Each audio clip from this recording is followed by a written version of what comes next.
Morning. I'm Clancy Maloney, Chairman of the Aviation Advisory Board, and I'd like to call this meeting to order.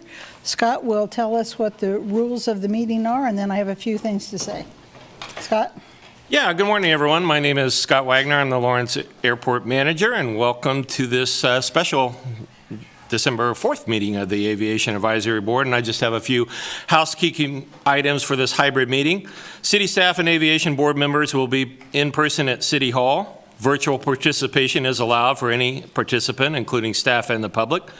Live public comment can be made in person at City Hall or virtually using the Zoom link. This meeting is being recorded and broadcast on the city's YouTube channel and cable channel 25. If you are on Zoom, please remember to mute yourself during the meeting when you are not speaking. The chat function for this public meeting is disabled, and all chats will go directly to me.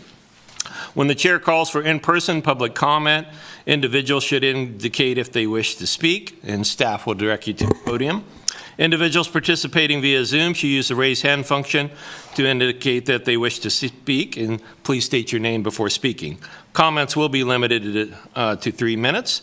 The city reserves the right to mute people or turn individual videos off to minimize distractions during the meeting. And now I'll turn the meeting back over to our board chair, Clancy Maloney. Good morning again, everybody. First of all, I would like to remind anybody who has a microphone in front of them to move it close to their mouth, because otherwise people in the back row can't hear you. So we're here today to hear proposals from, initially to hear proposals from Eurotec and Dream Aviation. Eurotec has opted not to make their presentation today.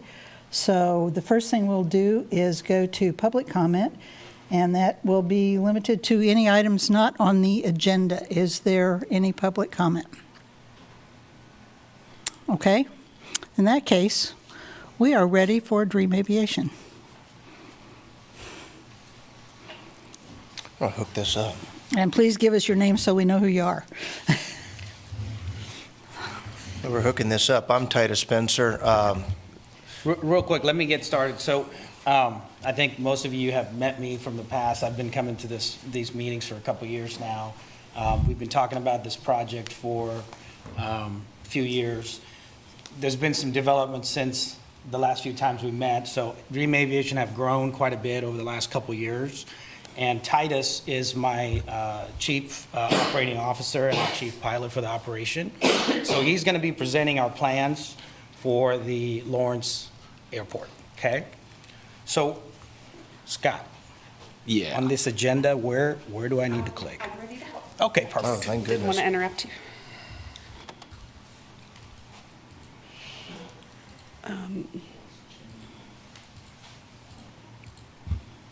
Okay. Wait. Kurt rebooted it. Try the first tab. The first tab. Okay.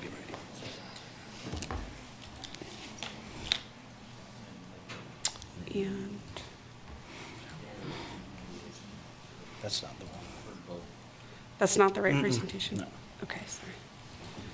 Oh, sorry, yes. That one right here. Right. Yep. Sorry, yep. No, you're good. There we go. Yeah, it's Yeah. D. I don't know. Let's see.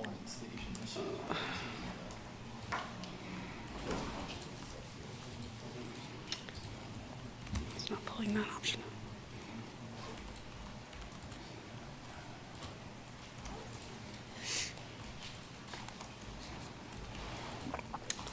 Well, Try now. Yeah. there we go. Okay, and there we go. Is it sharing, Kurt? Yeah. Okay. I'll get out of the way. All right, so like Chen said, I'm part of Dream Aviation. My name's Titus Spencer. We're got a lot of good things going here. Today we've got our presentation, and we're going to have Michael Long also talk here in a little bit, and Warren Peck, part of our operation we're partnering up with. So starting out our proposal for the Lawrence Airport here, our objective, you know, we're looking for a long-term lease with the City of Lawrence for quite a few different opportunities. The first being hangar space aircraft maintenance repair with an MRO, airplane sales, and then the cosmetic with interior paint, refurbishing of the aircrafts. So working with our partners, I think we can bring this into the Lawrence Airport and really grow it in a big way. Phase one, as you can see, this is our initial plan that we had put. There's a few changes that may be in place, but the building itself is not going to be any changes. Then that's this area right in here. Phase one would be the construction of a 20,000 square foot hangar. You know, this is going to allow us to get in bigger aircraft such as a Falcon 7X, which is a large body airplane, or multiple smaller airplanes such as Citations. We're kind of focused towards the jet side of things, which this hangar will also allow us to have a showroom for the sales department to, you know, get people to come in and see what we have. Additionally, right beside the 20,000 square foot hangar would be a 5,000 square foot building just adjacent to it, and that will allow us to have our office space that Dream Aviation will need, and also would be available for clients that will be coming in. And of course, with this office space and hangar, you know, that would allow the city to have access to it as needed as well. Phase one with a hangar rental, being a pilot for the last 20 years in the Kansas City area, I can tell you that hangar space is in desperate need. We have airplanes that are in 2 or 3 different locations at the time, because as you can see here, a 2021 survey, 70% of aircraft bought is on a 6-month to 2-year waiting list. And I know of airplanes that are currently based in Wichita that are owners in Kansas City just because there's nowhere to put them. You know, it's very in high demand here. So if we can get a hangar built, we can definitely have this thing filled up, you know, before the completion of the phase one here.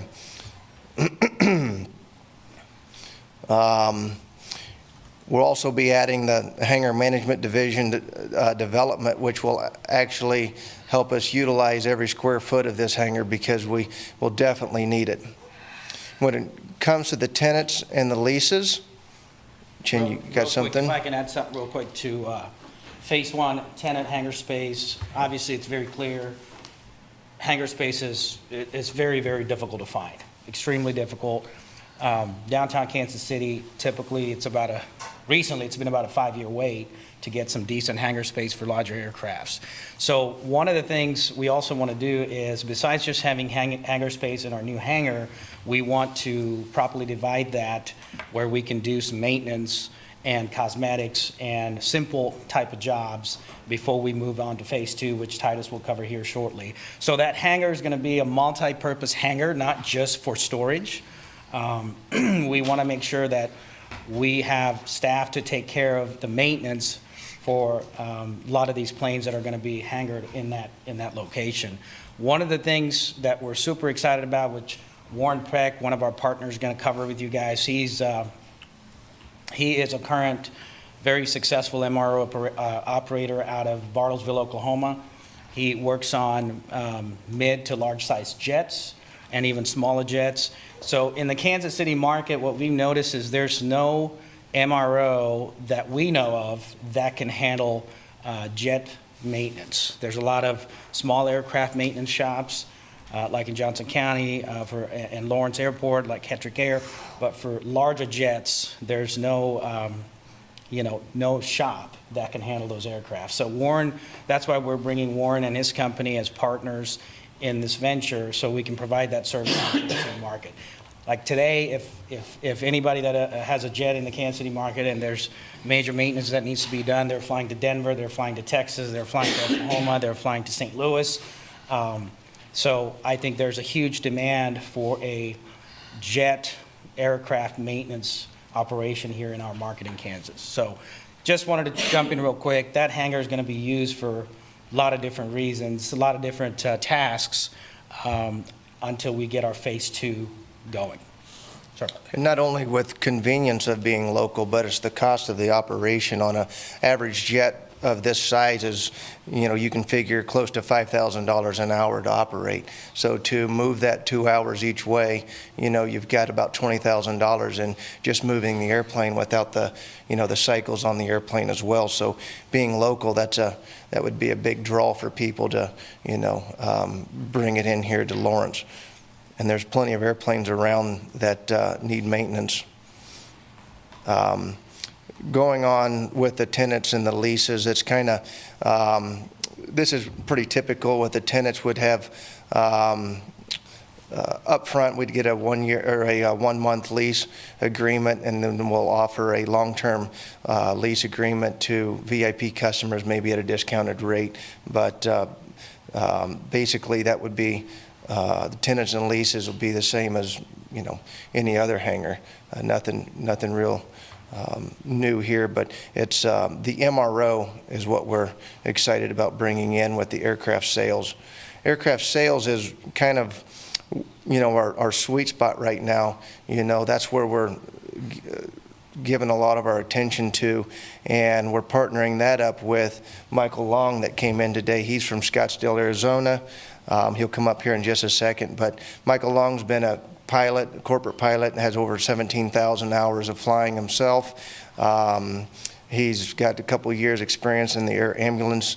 I think he handed out some brochures to people when he came in here. He's currently owner, director of aircraft sales of Global Jet Partners, and he also is the founder of Wings of Humanity. And this is somebody we partnered up with for the last couple of years to, get started. And at this time, I think we'll let Michael come up and talk about Global Jets.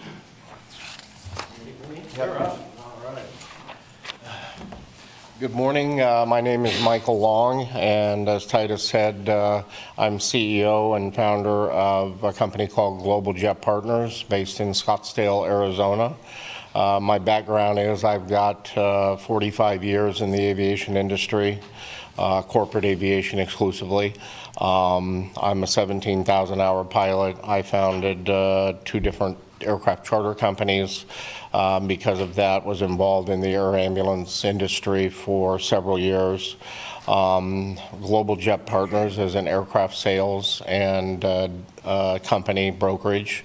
I have offices in Southern California and in Singapore, as well as in Fort Lauderdale, Florida. Interested in moving my sales operation here to Lawrence and basing it in the new hangar.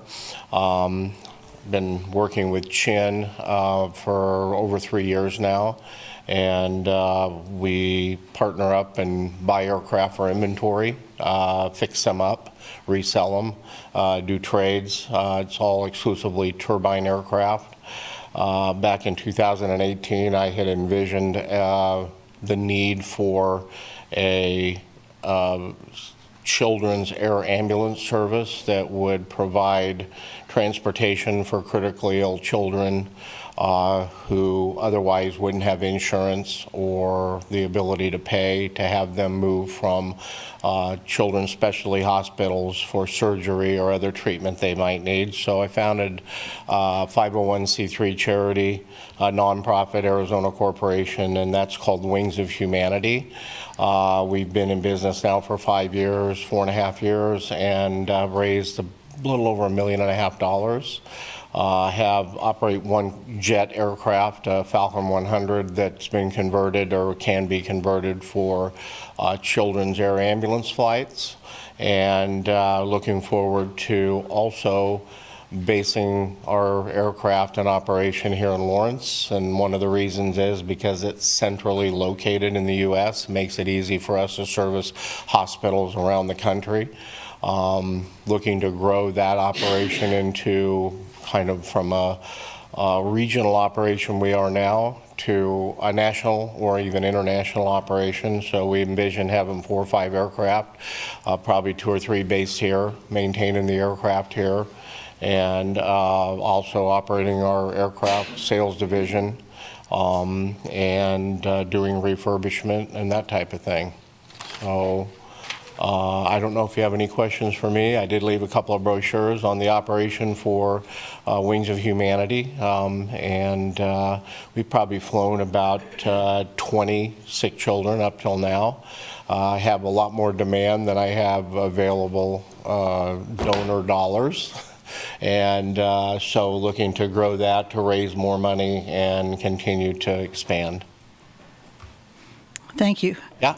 Does anybody have questions? That looked like you had one, Greg.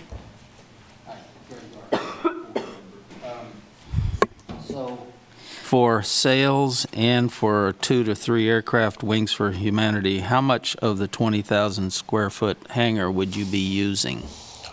I would anticipate that we would have at least 2, if not 3 jets based there, and but the size of jet that we would use would be a Cessna Citation 5, the Falcon 100.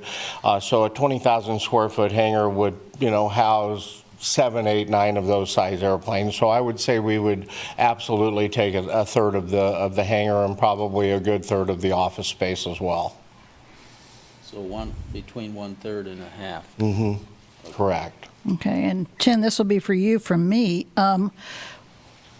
If you're going to have maintenance and hangar rental for like some of the based aircraft, that seems like an awful small space for MRO work and Well, trying phase one is the start. I mean, we really know that we need to have phase 2 and that we need to grow our footprint to the larger hangar, double the hangar sizes pretty quickly. What's the time frame on phase 1 versus phase 2? That's a good question. So 2 years ago when we got started, we wanted to get one hangar built as soon as possible with the office space so we can start cash flowing, right?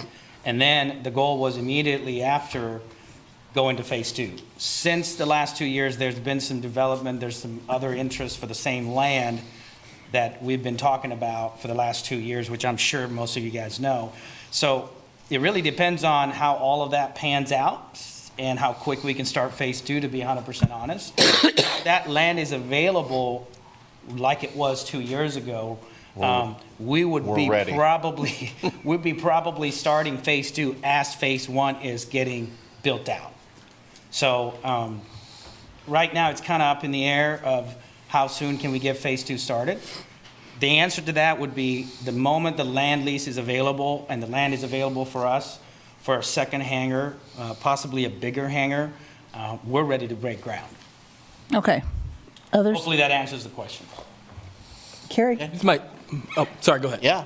No, just more of a question for Clancy. Is this the time to answer like all questions, or are we? Sure, I think so. I guess my question might just be more, again, I am new to the board, so sorry if all this stuff has been talked about before, but can you just kind of back up in a little bit and tell me who exactly is Dream Aviation? I know we got a little bit at the beginning, but yeah, I'm still just trying to catch up to that. So Dream Aviation started about 3.5 years ago, and I'd been dreaming of buying and selling aircraft for 10 plus years prior to that. So I bought my first aircraft with Titus's help back in the day, or 3 years ago, and bought it 7-8 months later, sold it, and then I bought multiple planes and did the same thing. So then during a transaction, I met Mike about 3 years back also, and his buying and selling was a little different style than what I was doing, which was buy it, aircrafts that are under the maintenance schedule and bring them up to speed, get the avionics up to spec, interior, exterior, more of an expensive project. So I dabbled in 2 aircrafts with Mike back to back and worked out really well. And since then, we've done several transactions on the buying and selling side.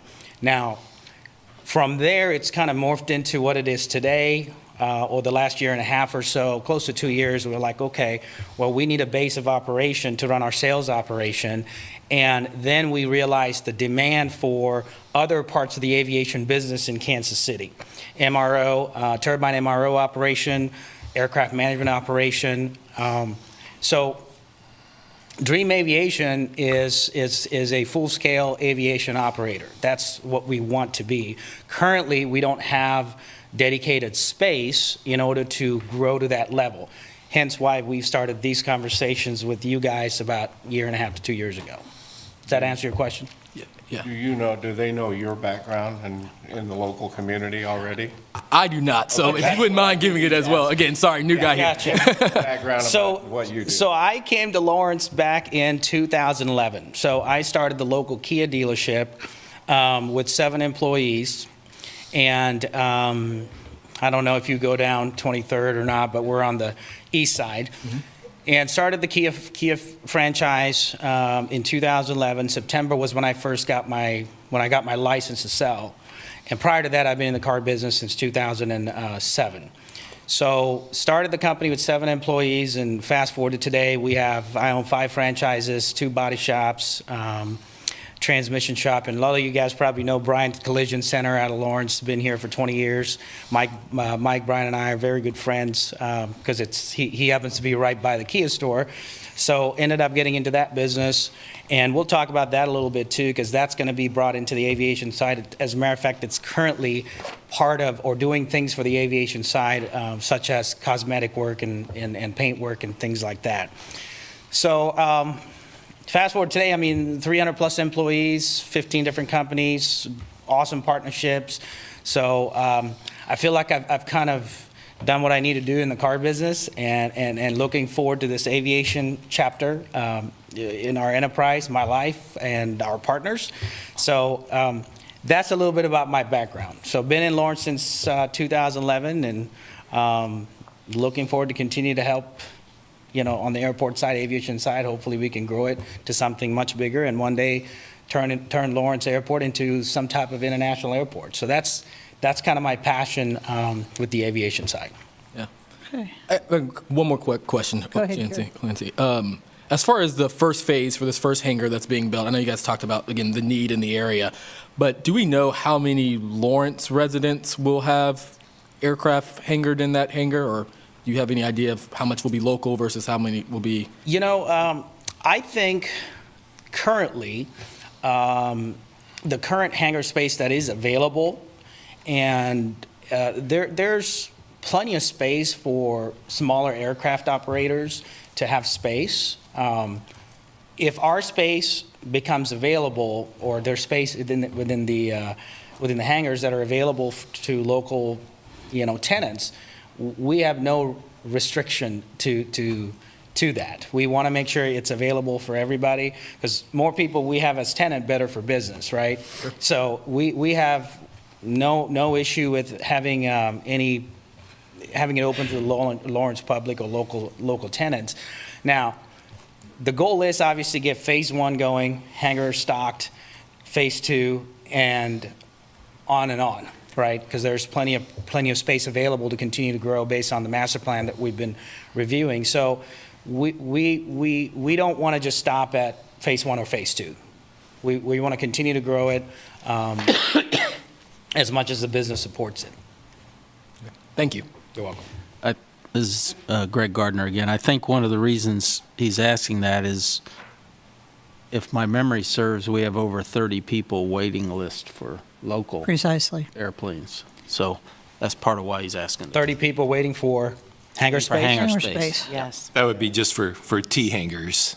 T hangars. Small piston-driven aircraft. I gotcha. So not big jet. I don't currently put anybody on my list that has a big jet, because we don't have an hangar to offer them. So Gotcha. yeah. So yeah, I do have about 35 people looking for T hangars. Yeah. Got it. Okay. I have a question for you. Yeah. It says on your slide there that there is a partnership with Bryant Collision Center for paint support. Correct. Cars are a whole lot different from airplanes. Believe it or not, planes are easier than cars, which is what Not we've. my experience. So our guys have. So I painted- want to know about that, because our guys have painted- requires a lot of detailed knowledge. Yeah. And- So if you get into paint, complete strip and paint, yes, you're absolutely right. It's a lot more complicated. But as far as doing touch-up, we've done 6 or 7 aircrafts so far. And we've got more and more people want us to do it As a matter of fact, we did some work for Mike, we did some work for Doug Compton, and smaller jobs is what we're going to be able to handle with Phase 1 and part of Phase 2. To get into a big paint operation like you see at Westar or Duncan, we're going to need dedicated hangars to do that. And Yeah. you're right. So small jobs, absolutely we can handle, no problem. We've done it before. As a matter of fact, we're currently doing one now. So in discussions with doing 5 other jets, small jobs up at the New Century Airport, which is where we're based out of now. So Lance, you're absolutely right. Trying to do a big, full strip and paint type deal, yeah, you need a lot more dedicated Okay, and space. this is all on the okay with the FAA that this is being done by Which guys. part? What are you talking about? Well, I know that there are regulations about how an airplane is returned to service after this kind of work. Yes. Especially the whole strip down. I've been through that with my airplane. Correct. So I'm curious about how it's supervised and that kind of thing. Doesn't That's that require airframe and power plant people and specialized knowledge of this kind of thing? Correct. Warren, can I address that? Yes, Warren, you can come Yeah, on please. up to address that. I guess. This is Warren Peck with Phoenix Rising. Thank you, Thank Jim. you. Yeah, like I said, my name is Warren Peck. I am the owner and operator of an MRO. That's a term you keep throwing out, Maintenance Repair Organization. Well, technically what I am is a FAA certified repair station, 145. And we have been at the Bartlesville Airport since 2005, and we work on just the jet airplanes. I own a couple small planes for fun, and there's a lot. It's great to do that, but it's the jet aircrafts that make us money and bring in the revenue. We have expanded. We have 2 hangars at the Bartlesville Airport, but we're kind of landlocked. We were fortunate enough we survived COVID. We come out of COVID with about 12 employees. Currently now we're up to 30. We're looking to hire as many as we can. What we're looking for, Phoenix Rising, is a place where there will be a talented and able workforce. Getting aviation mechanics or avionics technicians is a high priority. Which is nice too, is because this is a little higher paying wages too. The average wage is about $30 to $32 an hour for aviation technician. And so these are good quality jobs, and we're looking for a place where there's going to be the room, facility-wise. Being an MRO, we need the space, as you mentioned earlier, about being able to work. We'd like to be able to have the space to have 4 or 5 large aircraft, like a Falcon 900, going at the same time. We've been doing several different things. We've worked on several of Dream Aviation's airplanes, and my background is actually I'm a pilot. I was a combat pilot in Desert Storm, flew for 10 years in the U.S. Air Force, got out and came back, worked for a company in Tulsa called BizJet, which they predominantly are a maintenance repair organization. That got me into that, and I started Phoenix Rising in 2002 in Fayetteville, Arkansas. Now, by the way, if you've never been to Fayetteville Airport, those hog fans are a bit rabid. I'll just leave it at that. They are. I went to Oklahoma State. Please forgive me. That's just where I went. And they made fun of my Oklahoma State University diploma. Said you went to a little Cal College. So give you an idea how those Fayetteville folks are. So Great did Bill people. Self. Great people. What's that? So did Bill Self go to LSU. So, but I'm certainly not a Texas fan right now, though. But anyway, the fact of it is, being able to expand our business and have a satellite operation. Right now, the demand is outweighing what we can staff. Getting talented, qualified people is our primary objective. Getting the space, getting a place where it's a new, professional, organized. Consumers right now, particularly that move into a jet airplane, they're going to expect amenities instead of some airports, as you may know, haven't been updated in 40 or 50 years. But seeing an airport that is being innovated, and by the way, I gave this same kind of speech to the Fayetteville City Council 20 years ago because they also try to invite more jet jet traffic during the football games and things like that. I said, if you invest in the airport and you have a quality FBO and you have maintenance available and you have other things that you can offer. Now, you guys are really fortunate because you've got a major metropolitan city really close. For my tenants, or my customers rather, they come from all over the world. Jet airplanes travel. Currently working on an airplane that's from Brazil. We've had airplanes from, matter of fact, I've picked up 3 of them from Europe and brought an airplane out of Europe during COVID. That was a real challenge. But having that ability to open another satellite facility that's going to be a professional, brand new, at an airport that is progressive and moving and can get in and out. I flew up here this morning in a Falcon 900, having the ILS approach. I don't know if you all saw, there was low fog first thing this morning. Supposed to be beautiful today, but the low fog rolled in, and that would affect being able to land your airplane in a timely manner, but you had the ILS and it was fine. You really do have a great airport and quite an asset. And investing in it is really great for the city. The same speech I give to the Bartlesville Airport Authority too. But we're looking, like I said, to be able to partner with Dream Air and to move ahead to keep things going. Like I said, I have 30 employees now, and I would hire, in a year from now, I hope to have another 30. And one of the easiest, quickest way for me to do that is to open up another shop, hire local talent, and keep things moving on that. The demand is good right now. Has anybody ridden on the airlines the last couple of days? Okay. I tried to send a technician to New York yesterday. Seriously, to New York. That's not a hard deal, right? American Airlines called him up. His flight was canceled. No connection. Just put him on Southwest real quick. Southwest taxied to the end of the runway, had a maintenance plan, missed the connection. So I couldn't get a technician to New York on a Sunday. So more the airlines are problematic, the better it is for our business. And the people that have the means to operate in a business class aircraft, whether it be a turboprop or piston or jet, they're going to move towards that. So being positioned to offer the things that they're expecting will just be really enticing to both the community and the airport. Mike mentioned being centrally located. That is really important. It really is. Some of the smaller aircraft can't make it coast to coast without a stop. And trust me, if there's a good stop with, like I said, a professional, clean, modern, that's going to attract people to come in, just traffic. And like I said, during game days, that airport ought to be completely full of jet airplanes. People like to come from all over to see the games. Even, I guess, even KU, right? I don't know. Definitely. Tiffany has a question for you. Tiffany. But I'm just saying is that's what we're looking for, is to be able to move into a position that we can get talented workforce, and we can have something that adds to the community, and that the community has offered to move our business forward too. Like I said, we have customers from around the world, and you should hear when they say, Bartlesville, where's that? Well, I can say, everybody knows Kansas, right? So, and really, Kansas is the heart of aviation.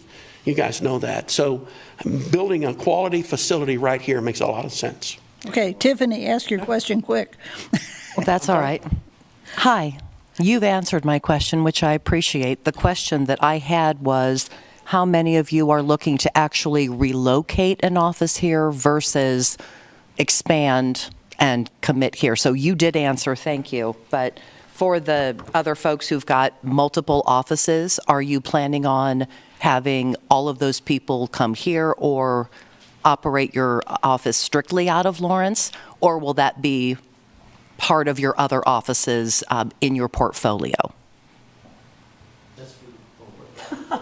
I can't see you, I apologize. I answered my question. Yes. There you go. Okay, sorry about that. So right now my aircraft sales organization is really myself and a secretary. So I would plan on relocating here and spending, half of my time here, and I'm on the road most of the time anyway. But as far as Wings of Humanity, yes, we would hire pilots from here locally. We would base the aircraft here. We would have management and support staff that we would hire all here. Again, Wings of Humanity, they're in Scottsdale, operates out of my office. It's myself and a CEO and a dispatch office manager. They would stay there, but we would bring new personnel on because we would be expanding that operation from essentially what's a Southwest kind of regional, even though we're flying kids across the country. It would be, the plan would be to expand to have 2 or 3 aircraft based here and the pilots, and we would be able to crisscross the U.S. and fly for all of the children's specialty hospitals around the country. Okay. Follow up? I have one more, I have a follow-up question on that. I think my question also is whether the refurbishment or paint shop, is that going to be a branch office here, or are you going to relocate everything from Bartlesville?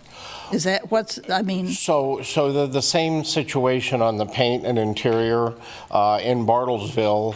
We don't do complete paint jobs, as Jim was explaining. We wouldn't do that here because you'd need a dedicated paint hanger, a dedicated facility that met EPA requirements. But as far as touch-up and the type of interior refurbishment, that would fall, to answer your previous question, would fall and be signed off under Warren's certified repair station. So it wouldn't just be catch-all, you know, fly-by-night operation. I mean, this would be a fully certified, FAA signed off. Okay. And the same goes for the paint. All we would be able to do here initially would be to do restripe work, touch-up work. But you're going to keep the Bartlesville facility? Yeah, oh yeah, the operation stays in Bartlesville. Yeah, this would be a satellite operation as far as maintenance goes. Obviously, the more space we have, the bigger we could grow the operation. But we would definitely retain Bartlesville.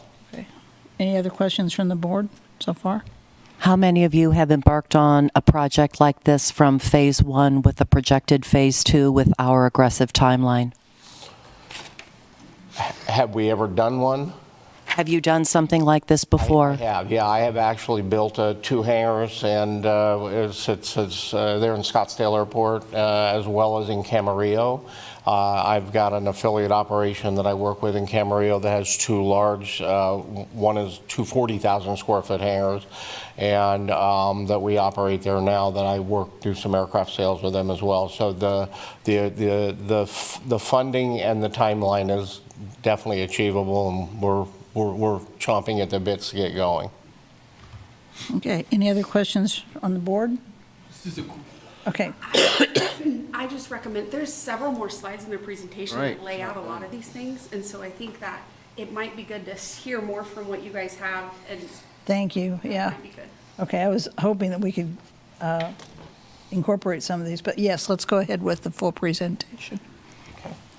Most of it's already been talked about, but we'll go through it here, you know. But so that was Michael's introduction and Warren's as well. But we've already talked about this, but also in phase 1, once we get this 20,000 square foot hangar built, we're going to get into the cosmetics, interior, and that division, you know, and the paint, you know, we've talked to, and we're going to partner up with the Sherwin-Williams here. And then Chin also talked about Dreamy Aviation's affiliate with Brian's Collision Center. You know, he owns that, and that's who we're working with now to come in and do our touch-up and the small jobs that we can do in-house, not the full-blown, you know, stripping and painting. But that is definitely part of phase 1, is our cosmetics and interior. A lot of people don't realize how much work there is out there for interior work. You know, that's a real important, you know, part of the you know, ownership of an airplane is a nice interior, and there's not a lot of people out there that actually do this work. And to bring in the cosmetics with the paint and interior, that's going to really help our sales division. You know, we get an airplane that needs the work with the MRO. We do the airplane, you know, maintenance itself, and then, you know, top it off with all the interior and paint. It'd be, you know, kind of the full circle on the full service operation that we'd like to bring. And then, like we have already talked about, but phase 2 would be obviously needed sooner rather than later, but that would be the additional, you know, 20,000 square foot hangar, hopefully right beside the, one that's already built that we had the pictures of earlier. But that's where we would do a lot of our cosmetic interior, MRO, bring all that in. More space to do all this is, space is really the big thing. And 20,000 square foot is a good start, but, another 20,000 we could, really put in everything that we're wanting to do. And we've talked about bringing the MRO with Warren Peck in here, but he already talked about being able to do the heavy maintenance. We've got several aircraft that we've already sent down there that they have done, from ground up, several $1 million worth of maintenance on one airplane. So it's a big deal to be able to have a one-stop shop like what Warren and Phoenix Rising is able to offer. But and we already talked about this here. Like I said, we already talked about a lot of this, but we'll just go through it. If anyone's got any questions, we'll stop. But we wanted to talk about and, make sure that the city knows that with, Dream Aviation's commitment, if we can get this building, we'd like to use as much local talent as possible to hire, Lawrence residents and make sure that we're bringing as many jobs to Lawrence as we can, keep them in-house. That's ideal for everybody. And the growth will increase in, the employment opportunity here in the city. But basically, this is the end of our slides here, but basically, phase one is just to get a hangar built. We get that'll be filled up so fast. Get the office buildings in here. Phase two would be hopefully started sooner rather than later and bring the full service into the Lawrence area. A one-stop shop is really needed in the area. There's a lot of airplanes that, like you said, Scott, there's 35 airplanes on a waiting list, but I don't know. This is just our layout and designs of the possibility of, what our options are. Other than that, I'm sure there's a lot more questions, but. Can Start, Kerry. Yeah, just one quick question. Going back to the design layout, I'm just trying to visualize this. Where would this, what part of the airport are we talking about this? That'll be up here on, Maybe I missed See if that we've got a slide here. Yeah. right here, phase one. So, is that Okay. me moving it or someone else? Well, Okay, I don't know. if you show him where the main entry road is, I think you can get a picture of it. Yeah, that's what I was. Yeah, so this is currently the main FBO right here. That's where Hedrick Air is. And then we've got the building here is the one that was built by Doug Compton and his partners a couple years ago. And I believe that's 22,000 square foot size-wise. And then I think they still own this little lot here. But just to the south, that's the intention for us for our 20,000 square foot right here. And then right adjacent to it would be the office space of 5,000. And then phase two would be the 20,000 right next to it. And that would give us this apron here with access right to the runway. I believe that's runway 33. Okay. Thank you. That's helpful. One question. Warren, do you do interior now? No. Okay, so that'd be a new, We sublet that, yeah. okay. Another company comes in and pulls the interior out in his shop and then refurbishes it, and then his people reinstall the interior. But After. the actual work is You may come to the microphone, covered. sir. We do the in and out. Warren?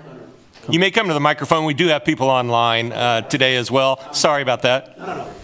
No, what we do is, if you think about it, we'll contract with an interior shop. They'll come and we'll take it out. They'll take it to their shop to do the artsy craftsy part, and then they'll come back and we'll reinstall it. So the work is done under our umbrella, if you will, for a repair station. Consider it's like an engine change. We'll pull the engine off and ship it to a dedicated shop that does engine work, and then when it comes back, then we'll reinstall it, trim it, and adjust it, make sure it's certified to fly. Okay, so where is that shop?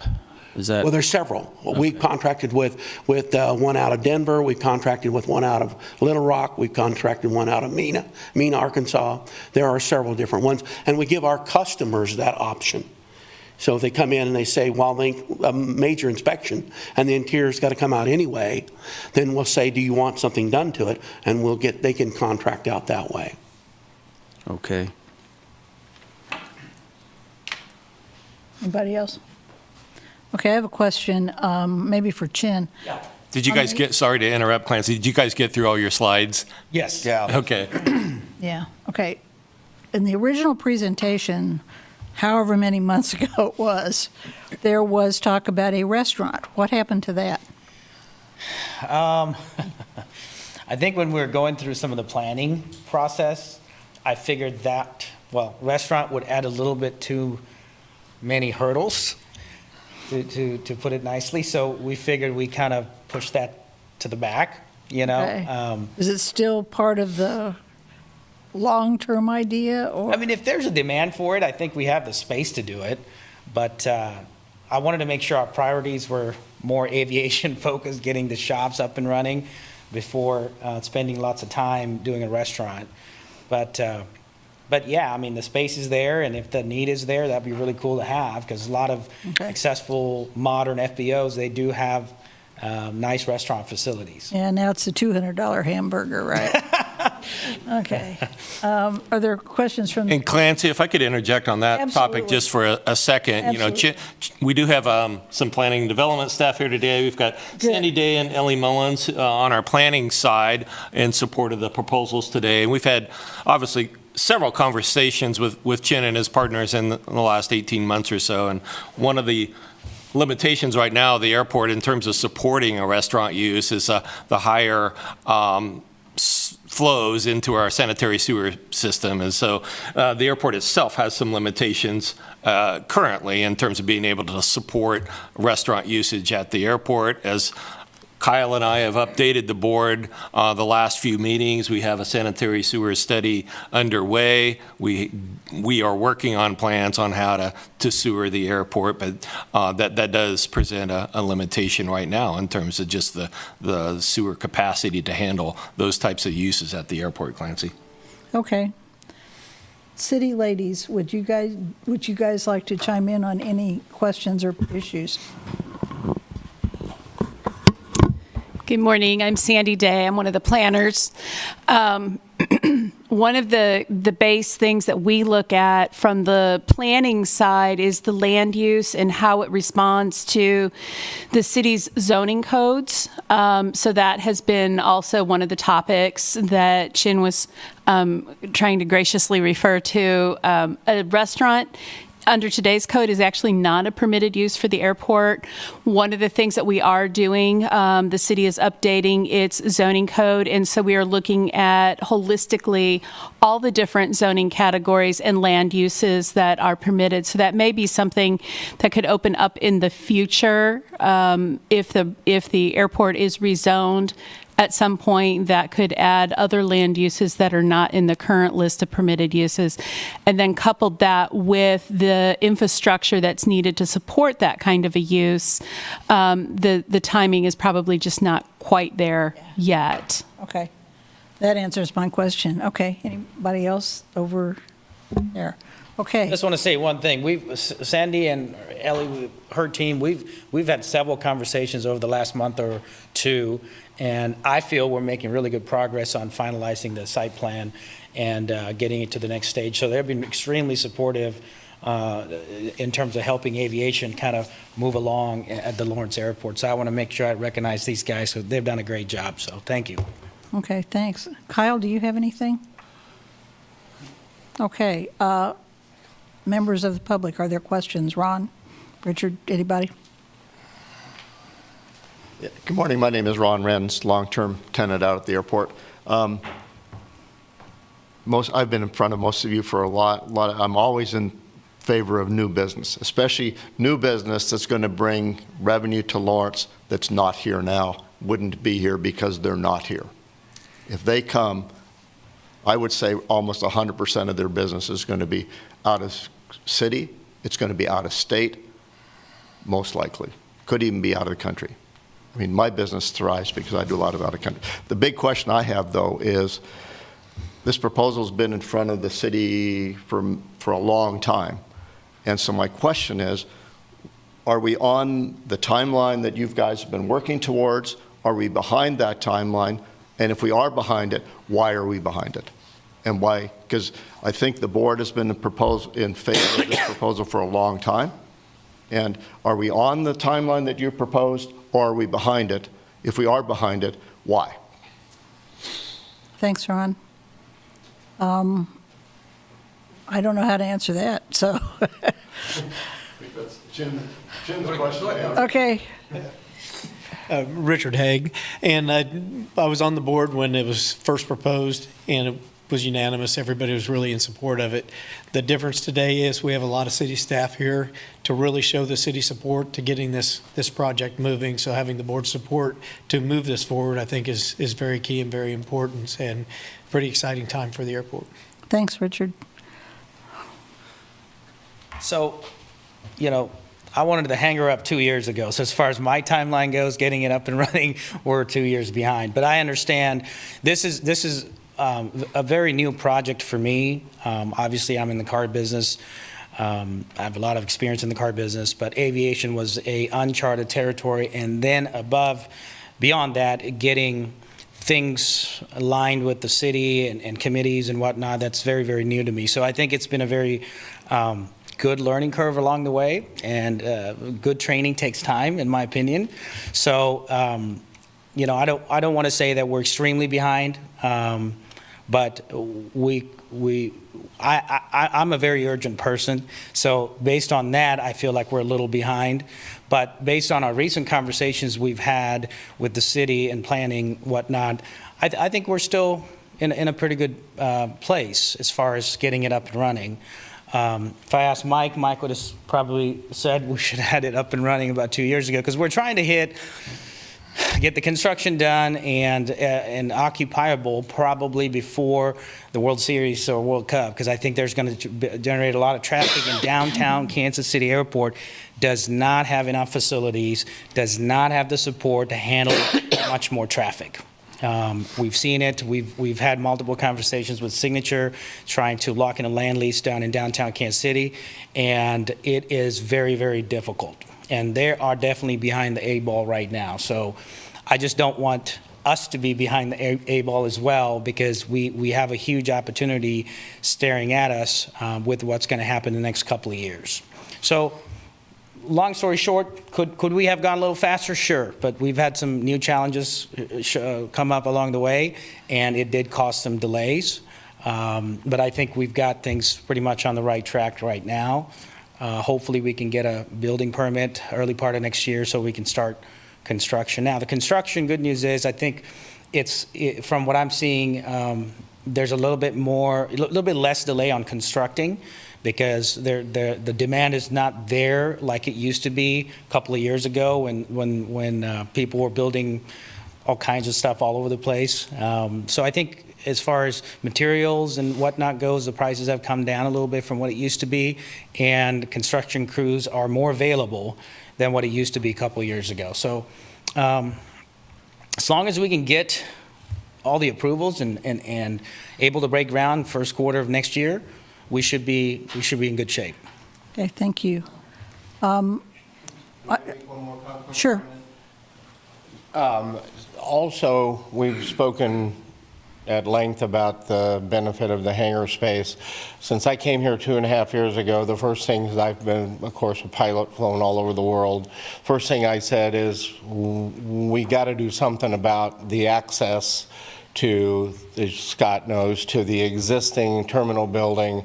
And so as important as this hangar is, the additional taxiway extension, the additional ramp space, the access to the end of the runway and to the rest of the ramp is, I think, extremely important for the airport as a whole. And that comes along with this. It's very important that I think that as the advisory council, you guys, probably are aware, will will really enhance the accessibility and usability of the airport. That was my next question, was what does the city need to do?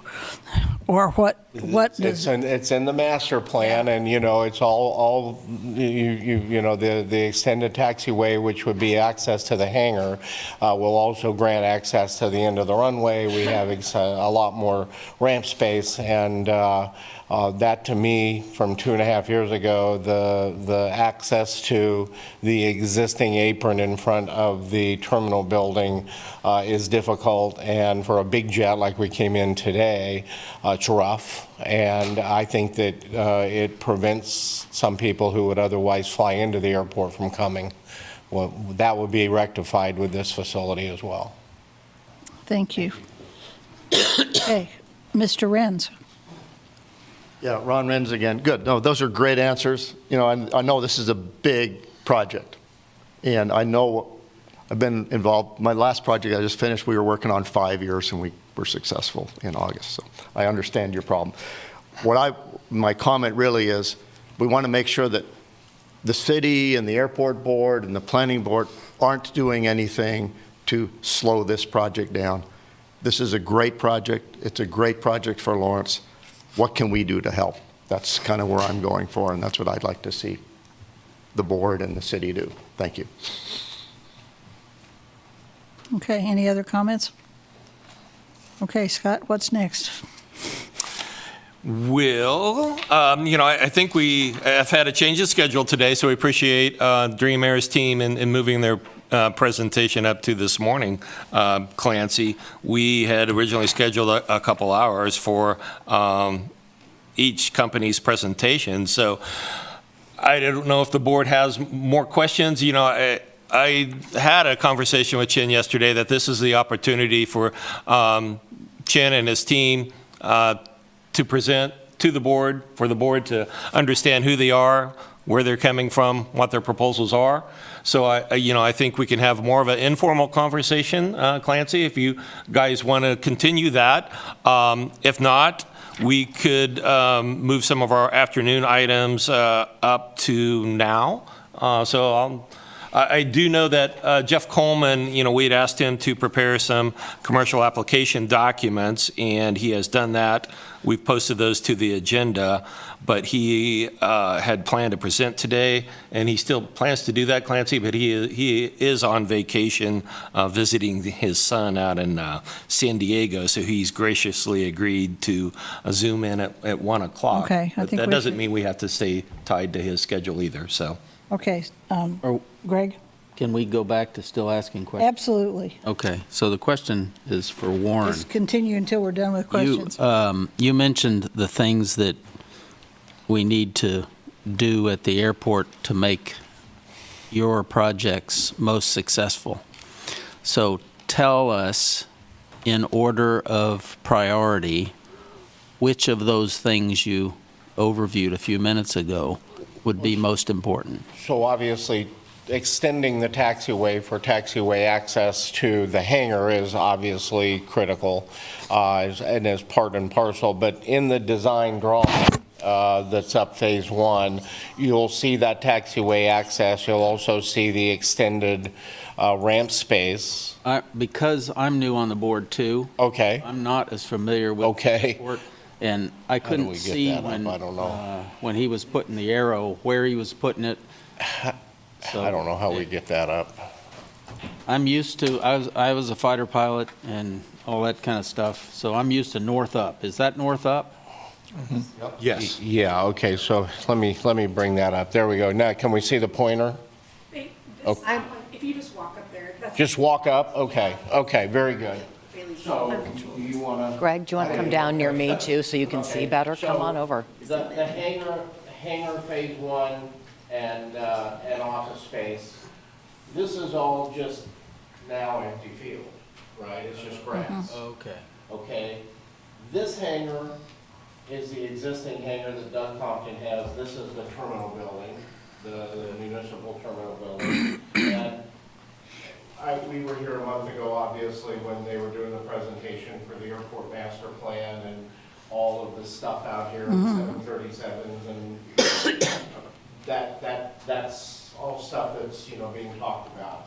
But right now, the ramp space that is out here, I mean, for lack of a better word, it's rough. It's not very good. That's the current. That's in front of the terminal building here. And the only access that the airplanes in this hangar that exists now have to the runway is to come out here on this rough taxiway and come out to come to the end of the runway. Now, there's no access for anybody here without going through the rough rough ramp space to get out to the end of the runway or to come in from the other end of the runway down the taxiway. Okay, so when this is completed, the taxiway will be extended. It will be extended out here to the existing taxiway. This ramp will all be for the benefit not only of the hangar, but also for other aircraft to be able to taxi straight out and access the end of the runway. None of that's available right now. So the infrastructure that will be added, and I can't address the FAA, and I know that's it's part of the project. And so as much as important as the hangar and what we're talking about on the business side is, all of this infrastructure improvement is a huge benefit to the airport and for access, and for even if they don't come to our hangar or do anything, it just gives a lot more access to the airport, to the runway for existing traffic. So, Clancy, just a real quick question about that. Absolutely. So, sorry, I'm talking to the mic. So on this pace we're looking at right now, and again, we talked last meeting about kind of the airport expansion.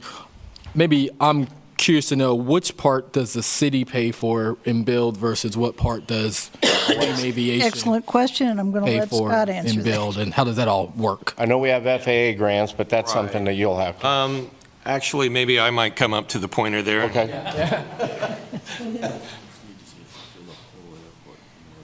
I agree.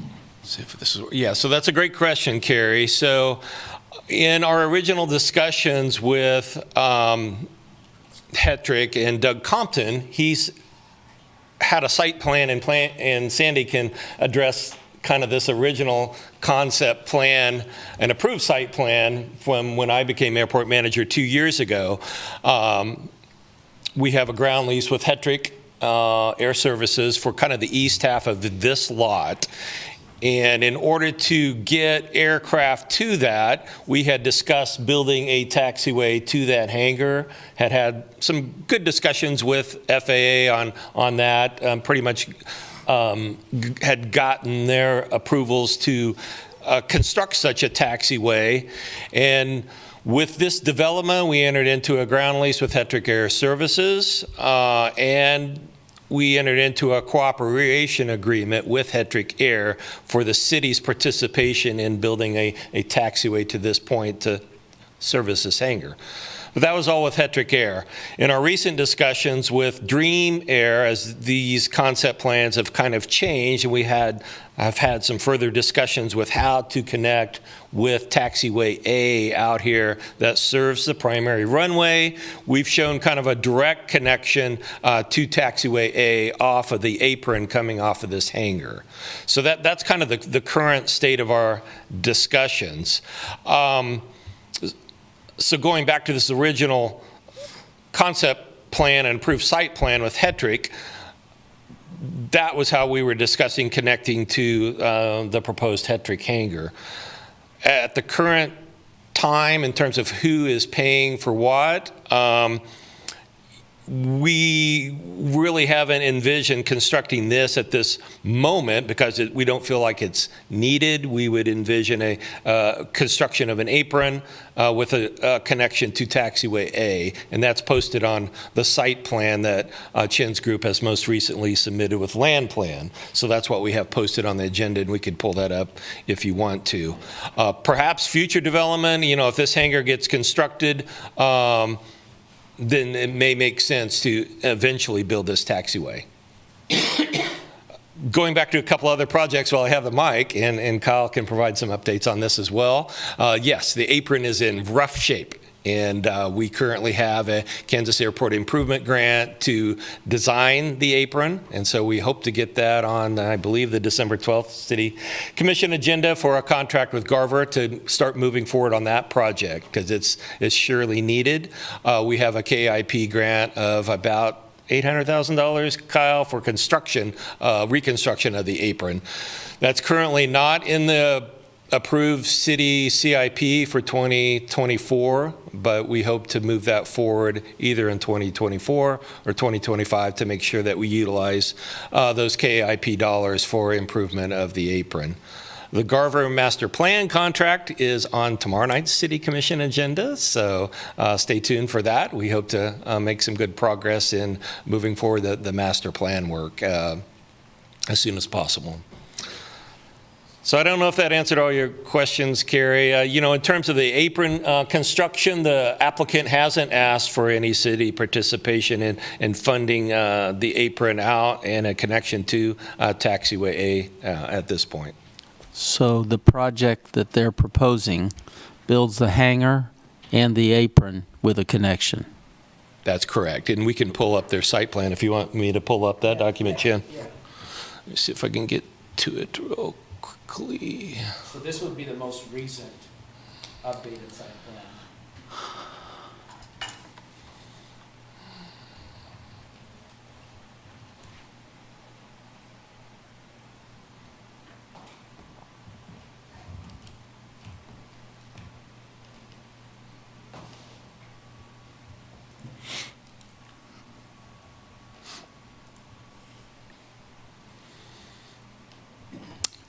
And that one's not quite the most recent, but so staff had we've had a couple meetings since our last aviation board with Dream Air, and a couple weeks ago we met with Dream Air to talk about this site plan, which they had initially submitted.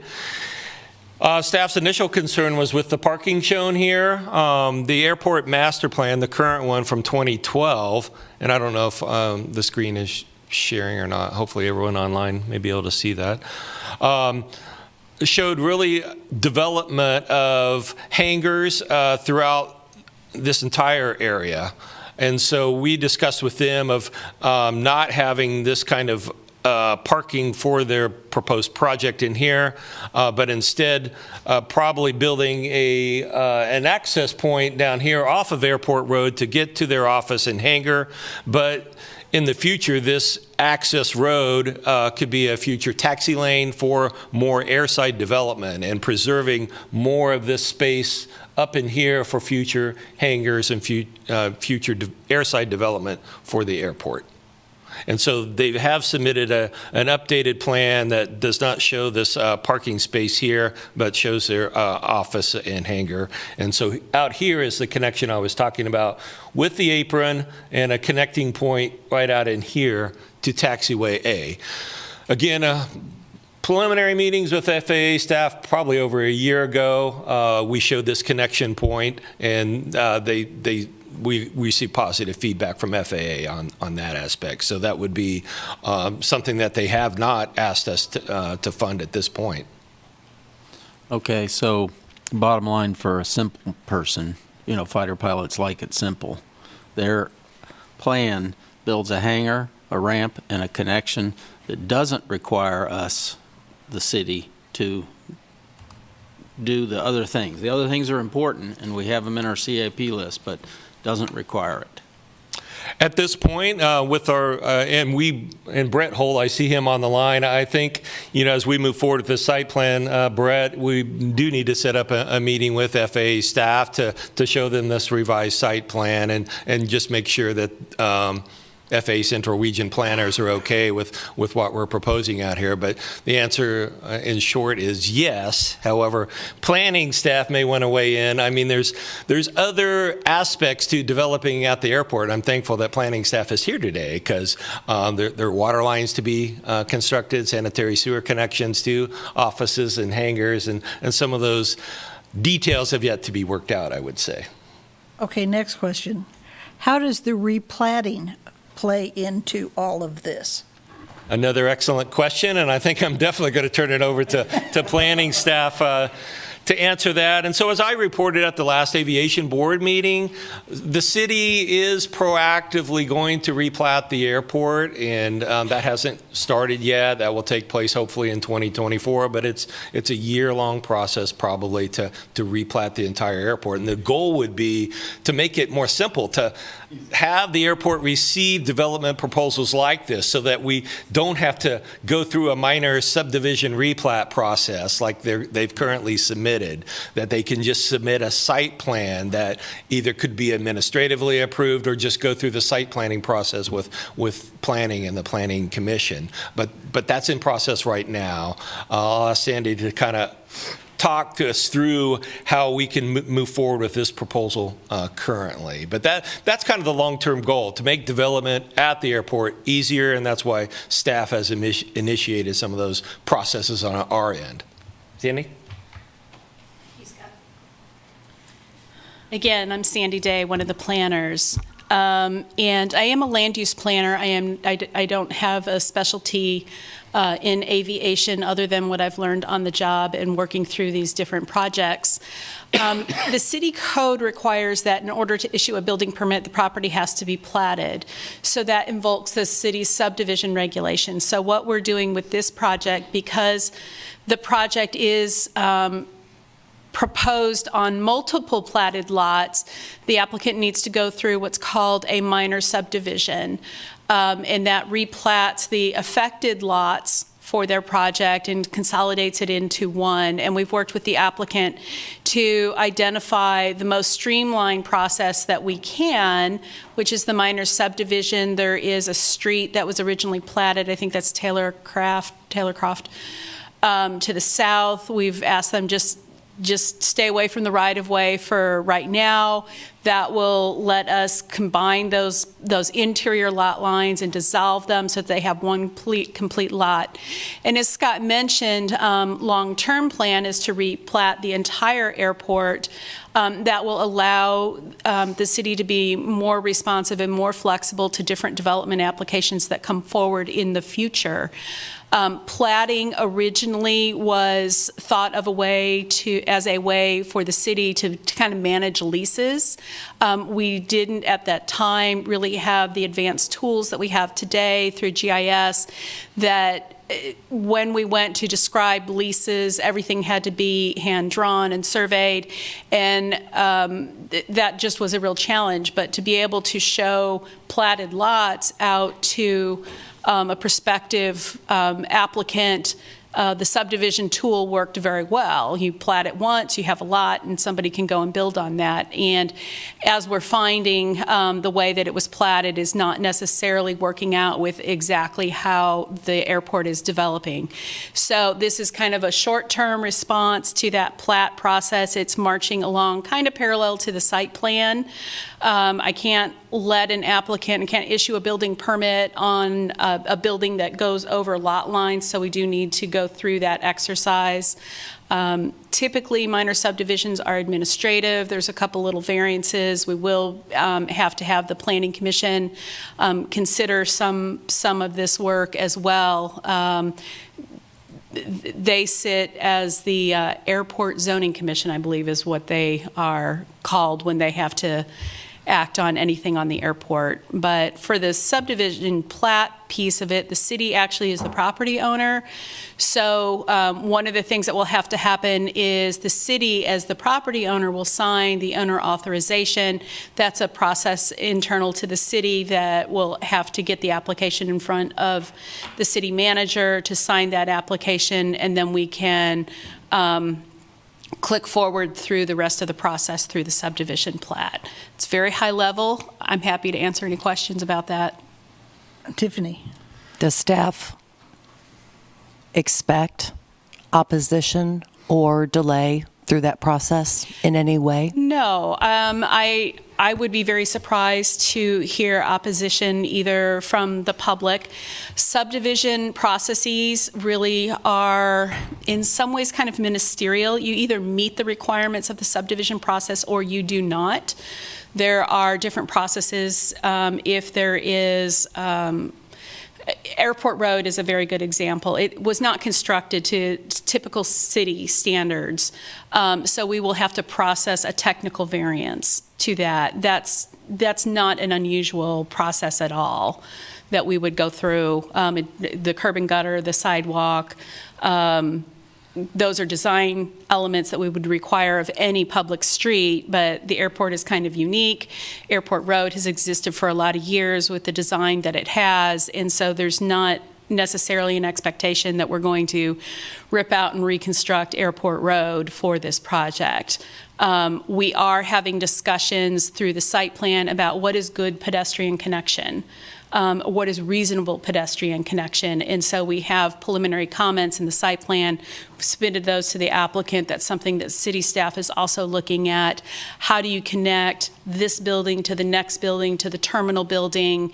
How do we make those pedestrian connections work with the wildlife fence piece? So there's design components in there that we've been talking with the applicant kind of all along. As different designs have been provided, we've kind of responded to those. I don't envision that there being any kind of delay. I do have to put this on for the Planning Commission's agenda. That was my next question. Say again, it was the county planning? No, the Lawrence Douglas County Planning Commission, they are an advisory board to the City Commission, much as you are. Okay. They are comprised of 5 members appointed by the city and 5 members appointed by the county. They are a joint board, but they will take that up at, and I can't remember off the top of my head if we're looking at the January meeting to go to Planning Commission to get it on their agenda. So that would be the normal notice process. Okay. Okay. We, I know, have special knowledge, so to speak, of advisory issues, and my thought process would be, will there also be that kind of expertise provided so that that entity, which may not have that kind of internal expertise, and if they're going to be part of a decision such as this, will that be in consideration? They can take this body's information and recommendation and incorporate it into what they're doing. The land use pieces, the evaluation of the project, does it comply with city code? Does it comply with subdivision regulation? Does not. There are adequate balances in there because we're working with engineering staff, we're working with Garver to make sure that building setbacks and building height are addressed. But by and large, the assessment of the site plan, is the use permitted in the district? Yes, we classify it in the code as, I think, a warehouse. An office use is also a permitted use in the zoning district. So from those components, I don't think that there is a level of expertise that's needed that we're not already covering. Where that building is placed, that is something that we are relying on Garver to give us that direct. They are a direct reviewer in those projects. So I do feel comfortable that we're getting the expertise we need for some of those components. And as far as the platting goes, that's kind of ground level. That's where do we draw a line? And that really is not going to affect airport operations. That's an internal piece. Same with the infrastructure that's kind of underground. That's a component of really the municipal services side that we have to provide any building. Can you get sewer and water? Are we staying out of the way of a rural water line that's there? And how do they, if they have to be relocated, where do they go on the airport? So I do feel confident that we're getting that expertise, but the idea that this board is meeting before the Planning Commission, we can definitely take this discussion and report it back to the Planning Commission. We can also incorporate it into our staff reports as we move forward. Thank you. Can you help us? Thank you. Can you help us phrase a recommendation that covers all the things that are possible for us to recommend to the planning so that Wow. it's like Turn up the heat. Okay. so that it's like a no-brainer. We don't want there to be a process that It could slows it stop down. once whatever train gets started. Right. We want to see there be a clear path. Right. I think so long as the site plan goes through Garver's review, and it's compliant with what they see, I don't know enough about your board. I apologize to give you some suggested language of what that is. I think we're following the normal processes. There are pieces that are on the staff side. Do we have adequate staff and time to do the things we need to do? But there are things on the applicant side too. We give review comments. The applicant has time to make those changes. And so it is incumbent on everybody to be diligent. If somebody is giving me a revised plan, a day before my cutoff for my staff report, I can't do anything about that. I've tried to communicate to the applicant what my deadlines are all the way through the process. And that's a little bit on them. Now, we've had really good conversations, and I think that I do feel confident letting the applicant know, hey, this deadline is coming up, and I've seen them be responsive. So I'm hopeful that that will continue.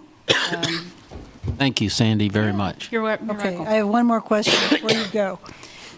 I want to make sure that I understand that the replatting process is not going to impinge on this minor subdivision development, that the replatting process won't get in the way No, not at all. of that. Yes, and that is actually why we talked with the applicant. I think everybody's hope was that the city would be able to engage the replat of the airport Yeah. property much sooner Yeah. than it was happening. And then when we kind of learned that the ultimate replat of the property is out there a little distance, the way to move the applicant forward was to move forward with the minor subdivision. Okay. So that was the solution to keep them moving forward and not getting hung up on the need to plat. What I wanted to see is that we weren't going to have to wait for the replatting to deal with this. That was one of my Yeah, yeah. Yeah. Yeah, and we tried to do that, and my original understanding, I think, I was misinformed, thinking that replat was going to happen much sooner. And following different discussions with Kyle and Scott, I learned, this is on a different calendar timeline than what we were all expecting. And so the solution to that is to have the applicant do what's called a minor subdivision, just focusing on the 3 platted lots that they're looking at right now. Yeah. So no time delay. The biggest thing we need to do, we've got almost all of the documentation. The application has not yet been signed by the city manager. That piece I do have to have. We as the city have a responsibility to act, and that's not unlike any other application I would have from a developer where somebody's maybe purchasing on contract, whatever. The property owner of record has to sign those applications. So that's one piece that does need to happen. I'm aware of that. I'm tracking that. But that's my job. That's my responsibility to make sure all of those documents come in. So I'm sorry, I hope this is my last question. So Okay. does the minor subdivision cover both Phase 1 and Phase 2? The minor subdivision covers definitely Phase 1. I have not seen a drawing of what Phase 2 might look like. So whether or not this particular replat covers it, I don't know. We may have to do some additional platting work if they're ready to move into Phase 2 before the city completes the plat work. Okay, because they were talking about accelerating. That's yeah, and almost together, simultaneous. So what is it they need to do to make it possible for you to do We it? would need to see a site plan that shows both Phase 1 and Phase 2. And at this point, that actually may be a little bit of a hang-up, because they are so far into Phase 1, and we are so far into the review of Phase 1, that stepping back and treating it as a new application is going to add probably 3 to 4 weeks of delay. Okay. So it's, at this point, if expediency is our issue, I would recommend that we move forward with Phase 1, do this work, and as they get nearer to completion, go ahead and submit for Phase 2, and we'll open up another project, and we'll do that work. Can I jump in real quick? Yeah, thank you. So, Phase 1, thanks, Sandy. Phase 1 and Phase 2, we wanted to kind of do it pretty much at the same time. But as I mentioned earlier, we don't know what Phase 2 property that would be available for us, given the recent developments. Okay. That's the only reason that we haven't submitted Phase 1 and Phase 2 together, because we don't want to have the expense of going through the Phase 2 process if we don't know there's going to be land available for Phase 2. Okay. So till we get that part cleared out, we can't really spend time and energy on the Phase 2 part of the project. Okay, thank you. Yeah. More questions? Ladies? Public? Okay. I guess my final question is, how does, well, I think we should wait till after lunch to discuss this. So I guess unless you guys have more to say. Okay. Scott? Clancy, I think from an administrative standpoint, you should probably ask for a motion to recess for an hour break. I know lunch has arrived for Okay, do we need to board and wait for- staff, and then maybe reconvene it at 12:30. I think we could have an initial discussion of some of the documents that we've posted to the rest of the agenda, and then Jeff Coleman did make a commitment to jump on the Zoom at 1 o'clock Okay. today. That works for me. Okay, may I have a motion to recess? I move that we recess. Okay, Chris, second? Second. Greg, seconds. All in favor? Aye. Aye. Aye. Unanimous. We stand in recess Thank you. until 12:30. This is hot.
Can I bring us back to order now? Sure.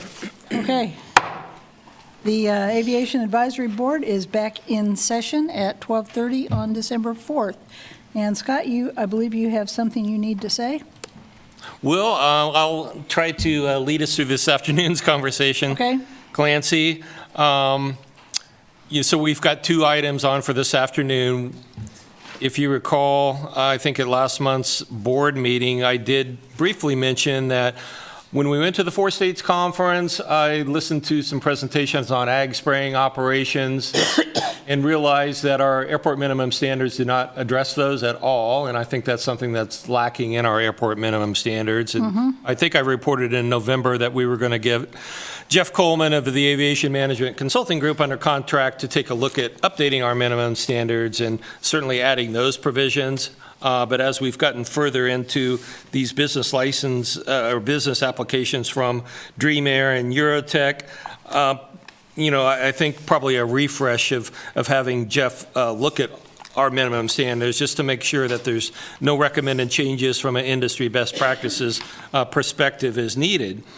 But I think this afternoon, just a discussion on our processes and what the Aviation Board needs to consider these requests that we have in front of us to process those, as well as what planning staff needs and how we can better align those processes to make it more seamless for applicants when they put forward their proposals. So in the last few weeks since our last board meeting, we did get Jeff Coleman of the Aviation Management Consulting Group under contract to do those two things, to update our minimum standards, and to also develop business application documents so that we can comply with our minimum standards.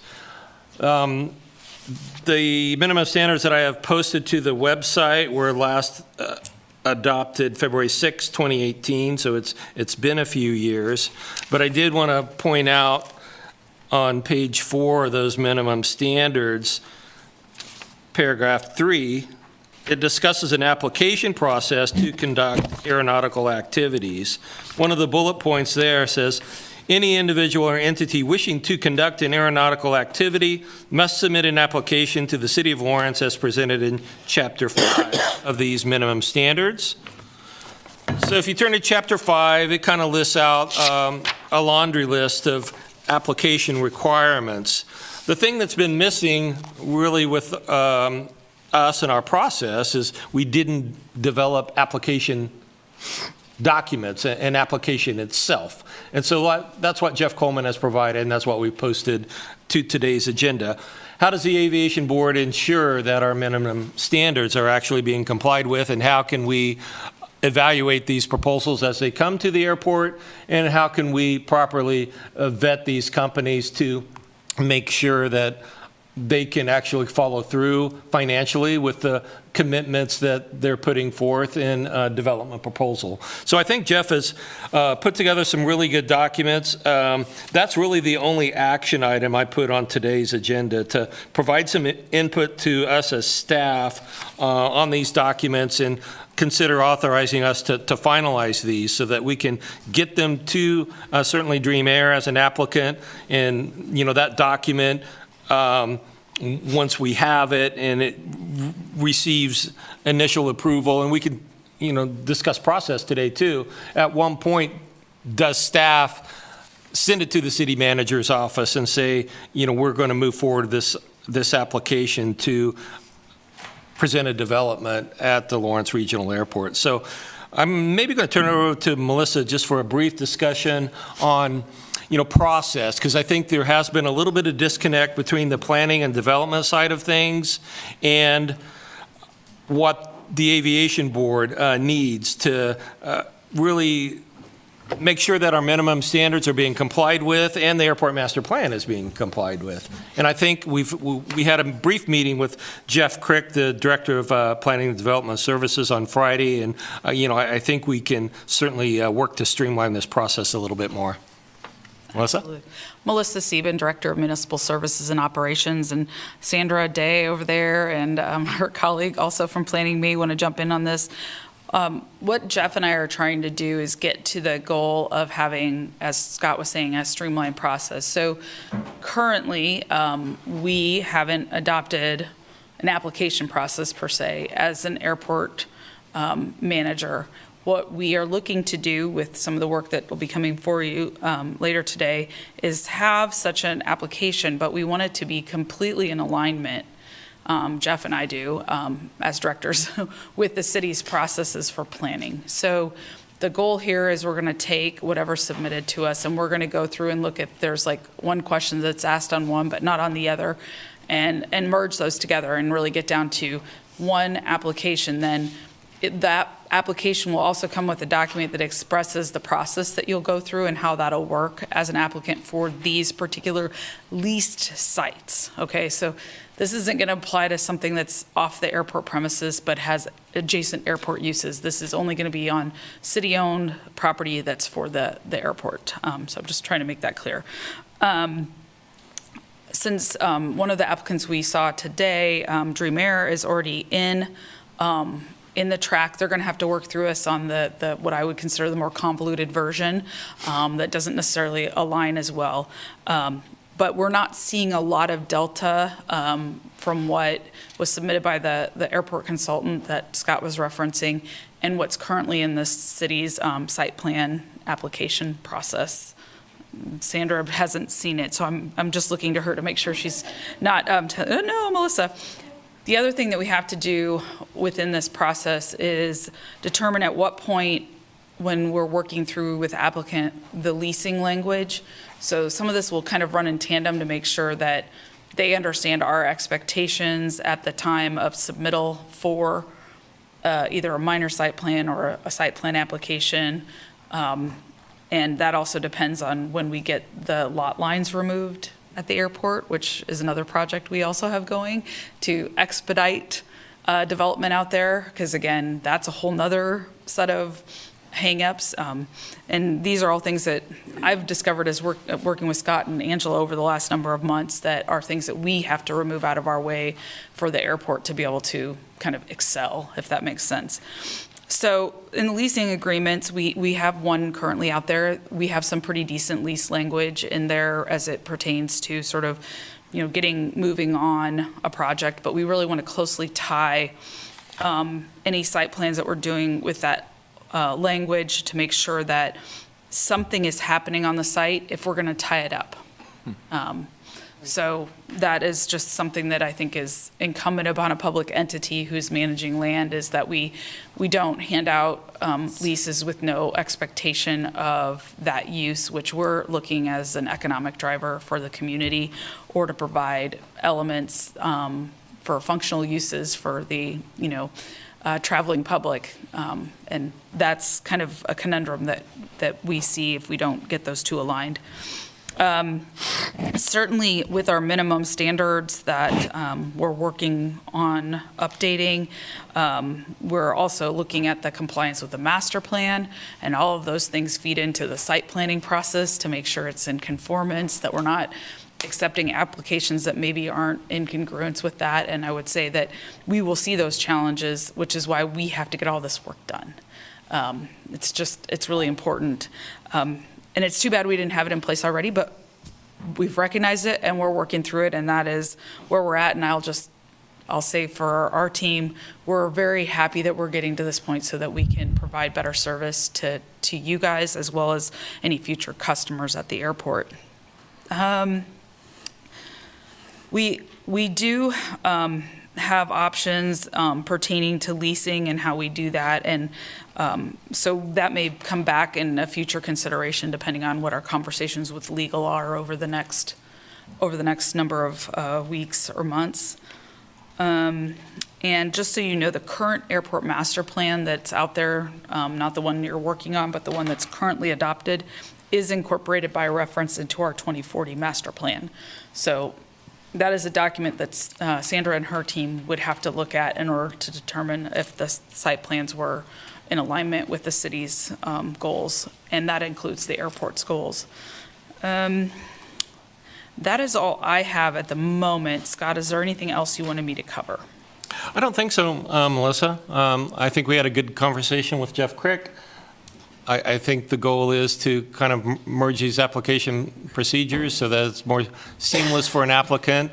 We've been working with Chin and his team on the planning side of things, but not necessarily have woven the aviation and aviation board and our minimum standards into the application process yet. So that's what we have before you today, and it's probably time to turn it back to the board to have some discussion on the draft documents that's been provided. Okay. Thanks, Melissa. What, are we going to be able to ask her questions? You certainly may. Okay. Before I start with my comments on the application form. Okay, Greg, go. Melissa, is this something that we can make retroactive or ask for voluntary compliance by current applicants under the old process? Because I'm really glad to see this. This is something that will also make visibility and transparency much better. So To address that, retroactive, he's already submitted. Certainly, it would be a friendly ask, I would think, to fill out any additional information that's not already contained in what he's provided to us or Dream Air has provided to us. So that would be an ask if it's something that we think is critical. okay, great, thank you. Okay. Does anybody have comments on the forms themselves? I have a couple. Carrie? I've read through these, and I think generally I like this idea. I like, making this I was shocked that there wasn't kind of a There wasn't standard one. of this already created. My only thoughts or questions or kind of worry, concern is maybe on the supplement piece, the supplement request form. I'm more thinking about if there's a new business that wants to start, does this potentially hinder them from being a part of this? I know there's a couple pieces in this document that, ask for like 3 years of business financial reports and things like that. And again, totally understand that for established companies, but if you're a new business that wants to get started at the Lawrence Airport, we don't have that type of stuff. Yeah, I can imagine like a new flight school Yeah, or exactly, something new like flight that. school or something like that. If they don't That would do have that. That type of, does that preclude them from, going through this process if they don't have all that information? This is Melissa Sieben again, Director of Municipal Services. It is absolutely not a preclusion to a new business. I think it's just an awareness for us. And when you look at entering into a long-term lease, the city has to have some understanding that you've got the ability to pay if you're going to be constructing something on its ground. So it's really a due diligence factor on our end to see that they've been working with appropriate services like bankers and support on their small business as it's getting underway. Thank you. Yep. Okay. Tiffany, you have anything? No, I'm satisfied. Chris? No, I really like the form. My only comments are on the main form, and under section 1H, I don't see any reference either on the first or the second page to fuel services or drones. And I don't know if we need to add that to it. Did I miss it? I know it says other, but it seems to me fuel's pretty important. Haley, are you able to share it on here too, or not? So, Clancy, what I'm hearing is you're looking for an option under Type of activities. H for those specific call-outs because of the prevalence of Well, we know we've got drones already drones. from KU. Yes. So Okay. I'd like to know if we're going to have crashing drones. Okay. That sounds good. Yes, we And especially fuel operations, because I know that that is probably something that is definitely going to be looked at in the future for self-serve or other options. And I think that also in and of itself, the fuel operations is an entirely separate conversation that we're going to have to dive into during Yes. the master planning process as Yes. well. So, I agree with that. And then my other comment is, I don't see any place on the format for example, federal or state tax IDs or federal workers' compensation IDs for businesses that are going to operate. Is that requested someplace? Is it under the C of attachment C that's about corporation qualified to do business in the state of Kansas? there's not a specific request for a federal tax ID number or anything. I don't know how we handle that. This is Sandy Day with the Planning Office. From the site plan side of it, the information that we request does not include that kind of information. There is an assumption that the applicant coming forward is doing the business and doing the taxing and all of that kind of thing. We're more interested on the site plan side of it, of building and square footage and Sure. parking and employment and those kind of components. So that's not a piece that we have really ever asked for, unless there was maybe an applicant was somehow involved in some kind of, tax increment financing or something like that, and that would be going through our economic development team. It seems to me that we might want to know that for financial vetting or something like that. I don't know how that works with the city. I don't, yeah, this could be, as Sandy was saying, a legal question. Unless, I would say that, yes, we'll ask our attorneys about that. I don't know that these are set up to be financial analysis documents. They're, again, for tie back example, to... like a credit rating or, land use. Yeah. So let us talk with our consultant Okay. about that, but then also get with our attorney on that question. Okay. And it's certainly something, if we determine that it's allowable, we could amend it Okay. to bring So back. that's just something to put on the table for you guys. Okay. What happens if under some of these attachments, for example, that a corporation is not in good standing and can't provide it? What is the consequence of that on this application form? I mean, what happens if it turns out that they aren't in good standing? Well, Clancy, our minimum standards does have a list of options and reasons for denying an application. So Okay. we should look to that document as Okay. well. Okay. All right. And going back to your first comment on the first, I guess it's page 3, I've kind of got it pulled up here. Yeah. Your comment about adding maybe a fuel sales operator or drone operator, I think those are good points. We were supposed to receive a presentation from Eurotec today on a fuel farm proposal. Yes. And as I read through that proposal, I really looked at our minimum standards again in terms of there's a section 4 in there on operating licenses and operating applications. And we don't have a separate document in that minimum standards to be a fuel operator only. We have a provision in there for being a fixed base operator, which includes standards for offering fuel sales, Right. but not just being a fuel sales operator. So I think that's a good thing to add to the application document if we're going to allow just a fuel sales operator only at the airport, outside of not being connected to the gamut of fixed-based operator services. Okay. Does it include, it doesn't include the vertical electric vehicles either, right? That are coming. That might be something to add as the dynamics of aviation is changing rapidly, Greg. That's a good point. We may And- want to add that as well, being It's already on an the list. eVTOL-based facility operator. You mean it's on this list? I didn't No, see it's on the. Is it accurate to say, Scott, that this Right, it's on what is an amendable document? We had too many people what we talking at once. recommended, right? Yeah. So to the question that's being asked, or the other possible uses, certainly we can look at amending them or how generic we need this to be, and look at how the current master plan talks, and then as we go into this next cycle with the master plan, look at how specific we want to get when calling things out, or things that we may not allow, just say these aren't an allowed use at the airport. So I think In the that July would, 19th memo, we did specifically list looking at the EV stuff, so as part of the new master plan.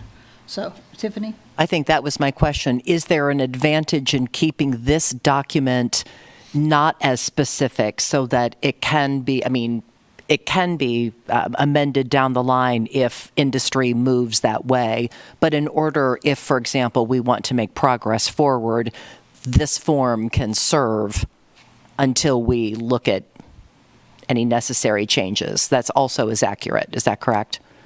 Yes, I mean, Okay. The document, the application document is really set to mirror the minimum standards. How are you and the city, how are we enforcing our minimum standards? And when new technology and new operations arise, like the Eurotec proposal to just provide fuel operator services, is this something we want to allow at the airport? Okay, if it makes sense, let's amend our minimum standards and add that to the application document. I like Thank the you. fact that it has other commercial Exactly. aeronautical activity, which That may take care of the whole problem. yeah. But having it on the list makes somebody looking at an application go, oh, yeah, I might like to do that. So, anyway, okay, thank you. Okay. Any other comments, questions? Okay. I think what we need then is a motion to, the next thing is to refer this to the city for review with the one change. The action item on the agenda is to make a recommendation to have staff finalize these documents and then move forward with them. And then, I think at your next regular board meeting, we could certainly have them as part of the agenda to present those final application materials to you. Could I have a motion for that recommendation? I will make that motion. Tiffany Hall. Greg seconds. In favor? Aye. Aye. Okay. No opposition, so the motion carries. Okay. So, one clarifying question. So we didn't just approve them with your changes, we approved them to approve the next meeting? We approve them to, we recommend that they go for review to the city, and then they'll come back to us at some point, right? Okay, so that means it's delayed. Well, the action item, the motion on the agenda, and if we need to revisit that, we can, was to authorize staff to finalize these materials. If you guys want to see the final application materials before we push them out to Dream Air, then that's going to require us to delay until probably February 7th. I just misunderstood the motion. Yeah. The motion takes care of it. Okay, that's Done. fine with me. That's too. what I wanted. Okay, great. Everybody on board with Are we on board with that? that? Okay. Very good. Then We got staff, it now. we'll work with, like I said, with planning staff to finalize Thank kind you. of that meshing of processes as well. And looks like Melissa had another comment here. I was just going to say, the reason I think Scott was offering to bring it back on the next meeting was just so you could see what the final document looked like as an Okay. FYI, and that could just be from the airport manager. That's why I misunderstood. Yep, Yep, sorry. sorry. About I, that. I, We'll I see saw it. the You don't have confusion to- as it was arising, so as long as you're okay, we'll move to finalize with your comments and reconcile with the site plan with planning department. Yeah. Okay. Don't want anything to slow stuff down. Right. No. Well, it looks like we have Jeff Coleman on from sunny San Diego. And Jeff, we've had a brief discussion of your application materials, but if you want to kind of lead us through what industry standards are these days and how we can standardize our processes here in Lawrence for looking at commercial applications in front of us, that'd be great. And we thank you for joining us on your vacation, Jeff. You bet, not a problem. Always glad to support Lawrence. For many of you that may not know, Lawrence is my hometown, even though I've been in Colorado now for 30 years.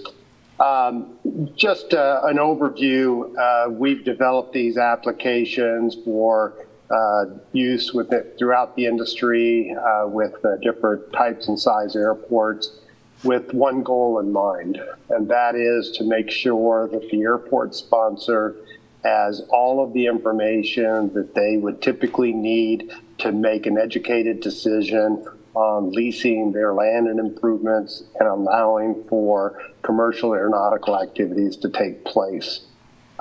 These are pretty consistent with your existing minimum standards and some of the requests of information that you include in there. I'll just note that we are in the process of reviewing and updating your minimum standards. Probably the most important thing and information that you can use for decision points is that while you cannot unjustly discriminate or disallow parties from engaging in commercial activities that are willing to meet your standards, we do believe airport sponsors, both advisory and policy boards, have a fiduciary responsibility to ensure that the parties that are going to lease your land improvements are proposing a viable business activity at your airport whereby they will be able to pay you the rents and fees that are associated with that. And that's really what this is designed around. If you look at the organization of the application, the type of information that is requested, it really follows a business plan so that you're ensuring that your applicant is thinking through all of the things they need to be doing, but also providing you the information so you can make an educated decision. So when do we ask him questions? Questions? Yeah, I have one. Are you able to stand for some questions, Jeff? Absolutely, got plenty of time. Okay, Greg? Okay, Greg Gardner. In, I guess it's page 11 to 47, it talks about fuel services, but it's all related to an FBO. We are looking at or maybe going to receive a self-service fuel that doesn't relate to an FBO. So is the language in here going to cover that? So it's a good question that I don't have the document right in front of me, but I can ensure that it does, because this is designed to address both commercial and non-commercial activities at the airport. I believe there is a checkbox for non-commercial activities, or maybe it says other, and that is where they would propose that. Keep in mind that this application does not outline the requirements, only the requirements as far as minimum requirements. That's within your minimum standards. This only is asking for information.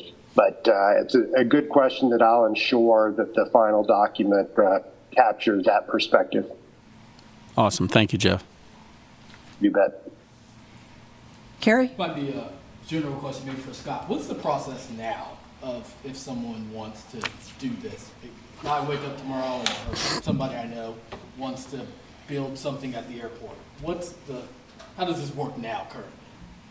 Scott, you want to Well, try that's that? a great question that, I wish, Try that out?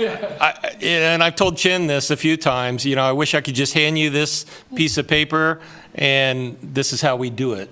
We are refining, I would say, our processes, and Sandy can speak to the planning side of things, but we've had Hetrick Air Services out at the airport for 40 years now, and Ron, but in terms of new development, we've had a new hangar constructed by Hetrick Air and Doug Compton a few years ago, but we haven't had an application for new construction outside of that existing FBO agreement. So this is new, I would say. And Ron, you can correct me if I'm wrong, but in terms of, applying our minimum standards to a new request for development, I wish we had worked all these processes out, but we're, I would say, refining them. And Sandy can speak to that more.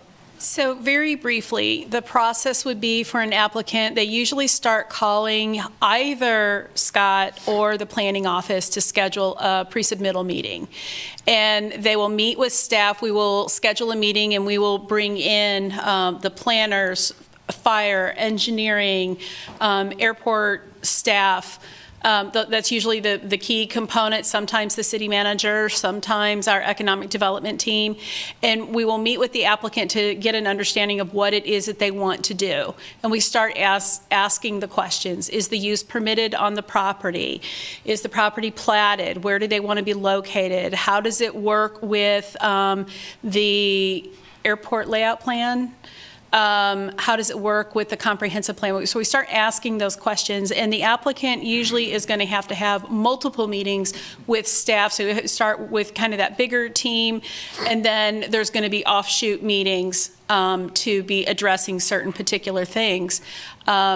We try to have a coordinated approach, and it's really reliant on a couple of individuals to make that happen, and that can be difficult. If I'm out of the office, if Scott's out of the office, the applicant is a little bit hung up until one of us can get back to them on some of these questions.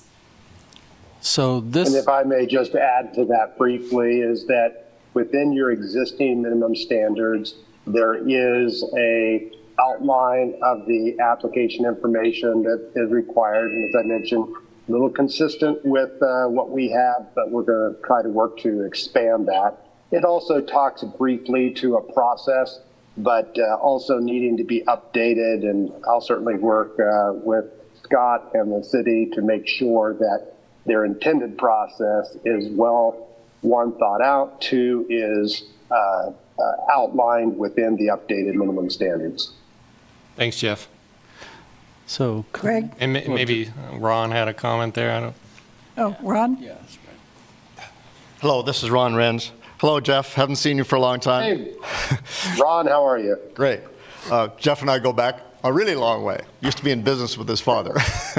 Anyways, historically, what's happened at the airport, it was a very informal process that worked because the airport was small and the developments were relatively small. And the way it worked is, like Janine said, is you go to the city says, well, you got to present to the airport board, and that's typically what happened. Somebody that wanted to do business at the airport made a presentation to the airport advisory board, okay? They gave them some advice, the airport manager gave some advice, and you know, you got to go talk to this person, you got to go talk to this planning, you got to talk to this person, you got to do that. And it was haphazard, but it worked because the projects were small, okay? I think what the airport is doing by putting this stuff together is a good idea. It will help structure, make it more structure with a lot of good information that I looked at the stuff that Jeff put together. It's like, well, those are really, really good questions. Some of them are really hard to answer, but they're good questions, and it provides really, what I think provides really good information to the city, and the way I think the process ought to work from a business standpoint. You know, if I were making a present, is you got this material, you got to fill all this information out, and then at some point, like everything has happened in the past, I think it ought to go past the airport advisory board, because the airport advisory board is the knowledgeable experts that we have that are aviation related. I mean, planners are good at planning, but they don't understand airports, okay? We've got Garver that, depending on the size of the project, should have a say as well, and it sounds like that has been more formalized as well, and I think that's a good thing. And it gives, I think, you as the board the tools to, one, have the right information, have relevant information, to make a decision that can be informed and based on data and facts rather than pie in the sky or innuendo or that stuff. So I look at it from a business owner standpoint that this is a good idea. It puts structure to it, which helps anybody put something together. They know what's expected. If you know what's expected, you know how to play the game. And that's really what, it makes everybody's job easier, I think. Allows the city staff to have their input, allows the airport advisory board to have their input, to then make a recommendation to the city, no, do this or don't do this because here's why. It's not just do this or don't do this, it's do this or don't do this, and here are the reasons why. It gives you tools and data and information. And if you do things on data, it's a lot easier to do. Thank you, Ron. Thank you, Ron.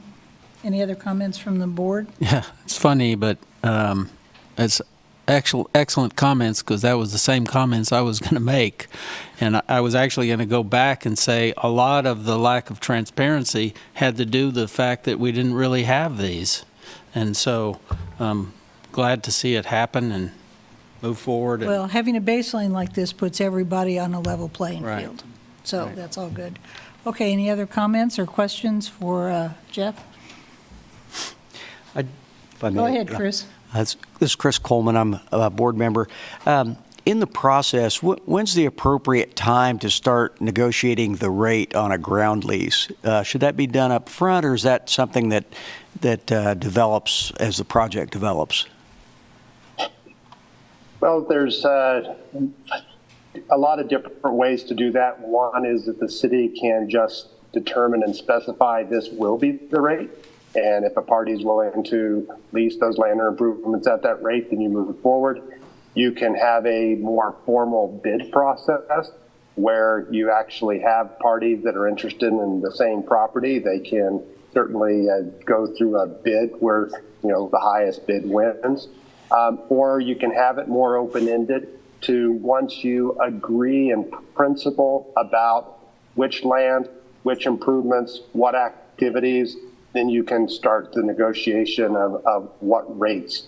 It's important, being a federally obligated public use airport. In essence, that means you're receiving AIP monies from the FAA, that you are not unjustly discriminatory in the rates and charges that you charge different parties.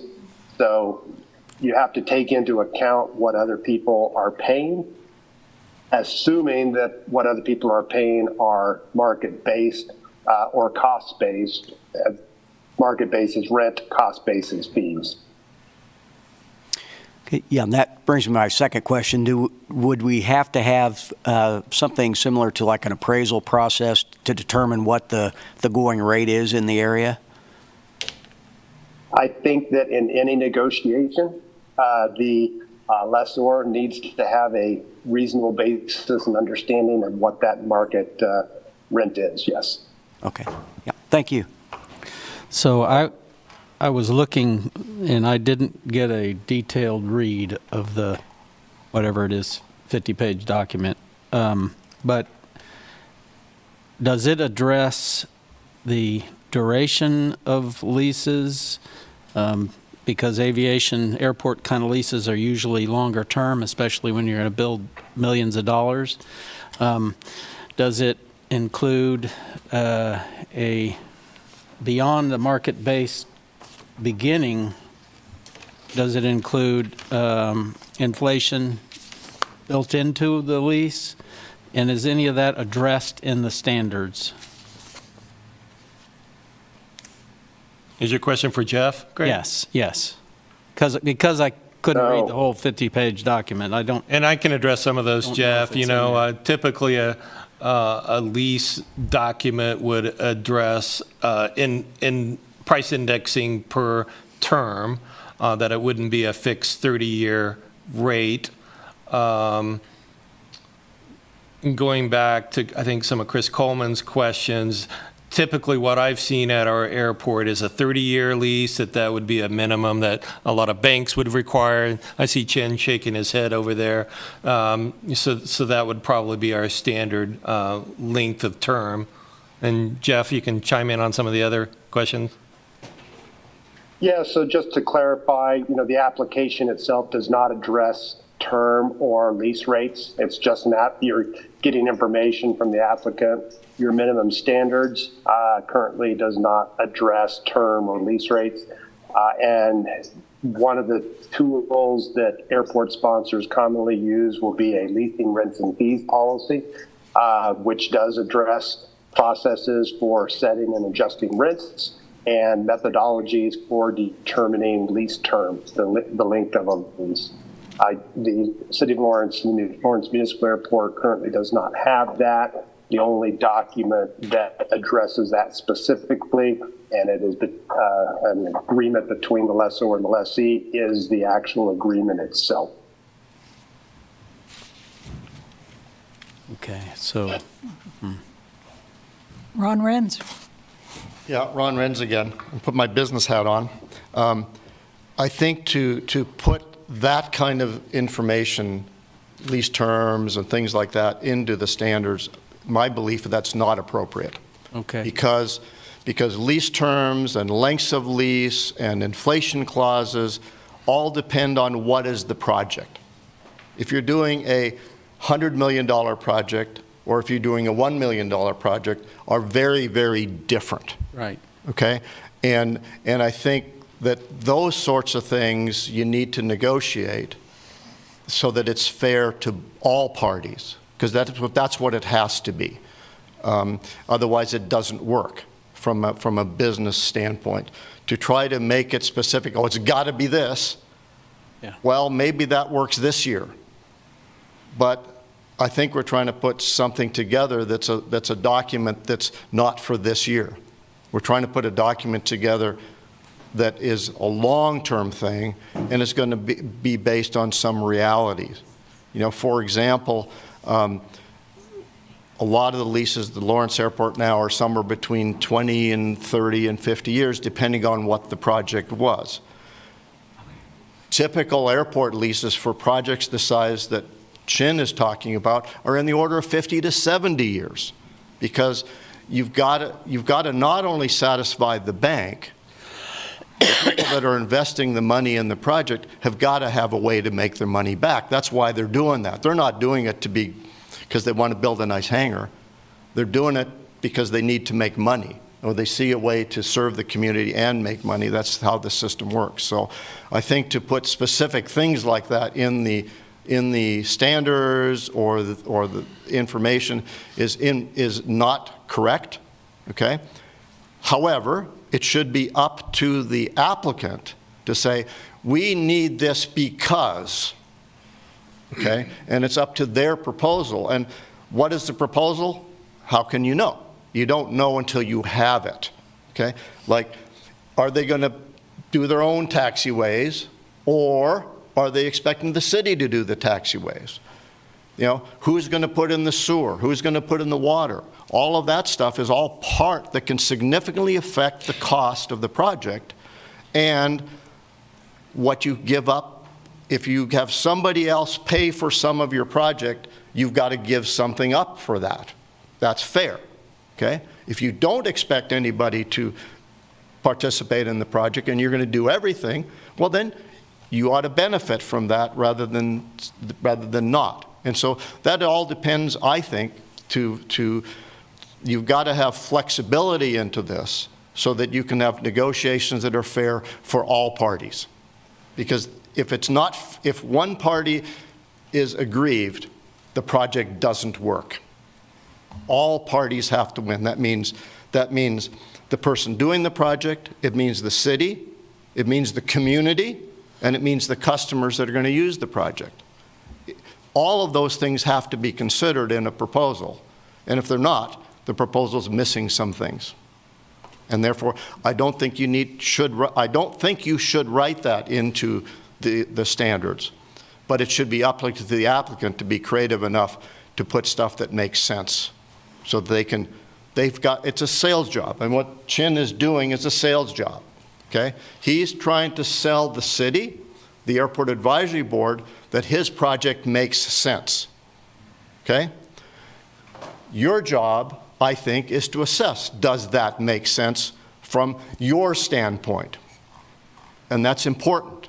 It's really important, okay? Because everybody has to win. Because if one side loses, it's a bad deal. Yeah, I guess I wasn't being very clear about what I was asking for. In the application process, is that where the applicant might say, I'm looking for a 50-year lease at this? That's not in the application right now. That's kind of where I'm going. I wasn't saying this is what it should be.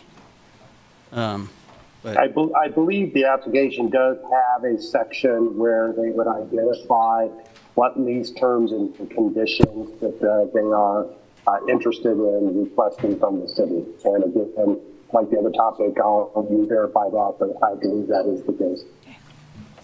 I just missed it. So, and I've got to leave too. Okay. Carrie's got to go. Kept it warm. I do too. We're keeping Sorry, our we're swapping quorum. board members, Jeff. Does anybody have further questions of Jeff, or can he hop off? No more questions? Jeff, I think we're done. And David here. Thank you. We'll meet Scott here. too. Thank you for joining us, Jeff, and we'll be in touch. My pleasure. Enjoy Very good. San Talk to you Diego. soon. We'll look forward to the next iteration. Thank you. Thank you. Bye-bye. I apologize. I have to leave too. I have a doctor's appointment, which you've probably heard all morning. Don't forget your glasses. Don't forget, Greg, Yeah, thank you. there you go. Okay. Comments from, well, welcome, David. Thank you. We've maintained our quorum for the day. Before you got here, I don't know if you were Zooming in or not. Okay. We were down at the board items. Great. And we've already reviewed the application materials and made a recommendation and recommendations to the city. Okay. To finalize those, and now we're just reviewing the airport minimum standards, the last item. Perfect. Okay, so, Clancy, we're ready for the last item, and we kind of touched on that a little bit. Airport minimum standards? yep, Yeah, so our last item is, I don't want to dig into the weeds, and, we do have Jeff Coleman under contract to update those standards. So really, just in terms of process, I guess today would be a chance for the board to provide initial input onto what items you would like to see in terms of those updates, but certainly the process would work for Jeff Coleman's firm to provide those updates. We would get a draft of the updated minimum standards, hopefully by your next aviation board meeting in February. Those could be received, again, marked up, possibly finalized by February 7th, and then we would refer those to the full governing body to adopt those minimum standards. okay. Questions? I have one. He's gonna be looking at the aerial applicator stuff, is that correct? That's correct, Clancy. And have we given him direction on the fuel refueling service only option? I think I would like to hear from the board on that. Okay. Is that something we want to incorporate into the airport minimum standards of just being a fuel service provider at the airport in absence of being a full-blown FBO provider? Right now, David, it's under an FBO Okay, right. setup, so, okay, comments? Tiffany? Staff recommendation? I think this is fine the way it is. So I have nothing further for it. Chris? I feel the same way as Tiffany. It's broad enough that it covers everything, and then as we get into specific details, then we can deal with those as we go, rather than trying to put in language to kind of anticipate any potential situation. So I like the path we're on, where we're going to have them update it and then bring it back to us. Okay, David? Yeah, no additional comments Okay. for me. All right, I think that's where we are. Do we need an action on that, or just? No, we didn't have an action item on that particular item, Clancy. Just wanted to, the look at the minimum standards has just kind of meshed with development of these business application documents. So it's good timing to have Jeff Coleman under contract for this work, and he's just a great resource. He is a nationally known expert on aviation management. He teaches classes through the American Association of Airport Executives all the time on airport management. I didn't post his resume, but he teaches classes at Metro State University. He's just very well known in this field, and I'm thankful that we have hooked up for him. And as Ron Renz mentioned, his father previously owned a business, Coleman Aviation, out at our airport. So we're lucky that he also knows Lawrence and knows our airport. So I think he's a good resource. Yeah. Okay. If there is no other business or comment, then the next meeting of the Aviation Advisory Board is scheduled for February 7th. There is some possibility there may be a special meeting, but we aren't certain about that yet, depending on Eurotec's request. And with that, I'm ready for a motion to adjourn unless there's any other business. I think I would like to just add a huge thank you to the Aviation Board for meeting, especially during the middle of a workday. You're all working professionals. We appreciate your time and commitment to the airport. It's much appreciated, so thank you. Okay. Our board, in addition, would like to thank you, Scott. Hear, hear. Yeah, Scott does a great job. We really appreciate everything you do. Thank you. All right. Now, do I have a motion to adjourn? I so move. Chris Coleman, second. I'll second. David seconds. We stand adjourned. Thank you. Man, come in.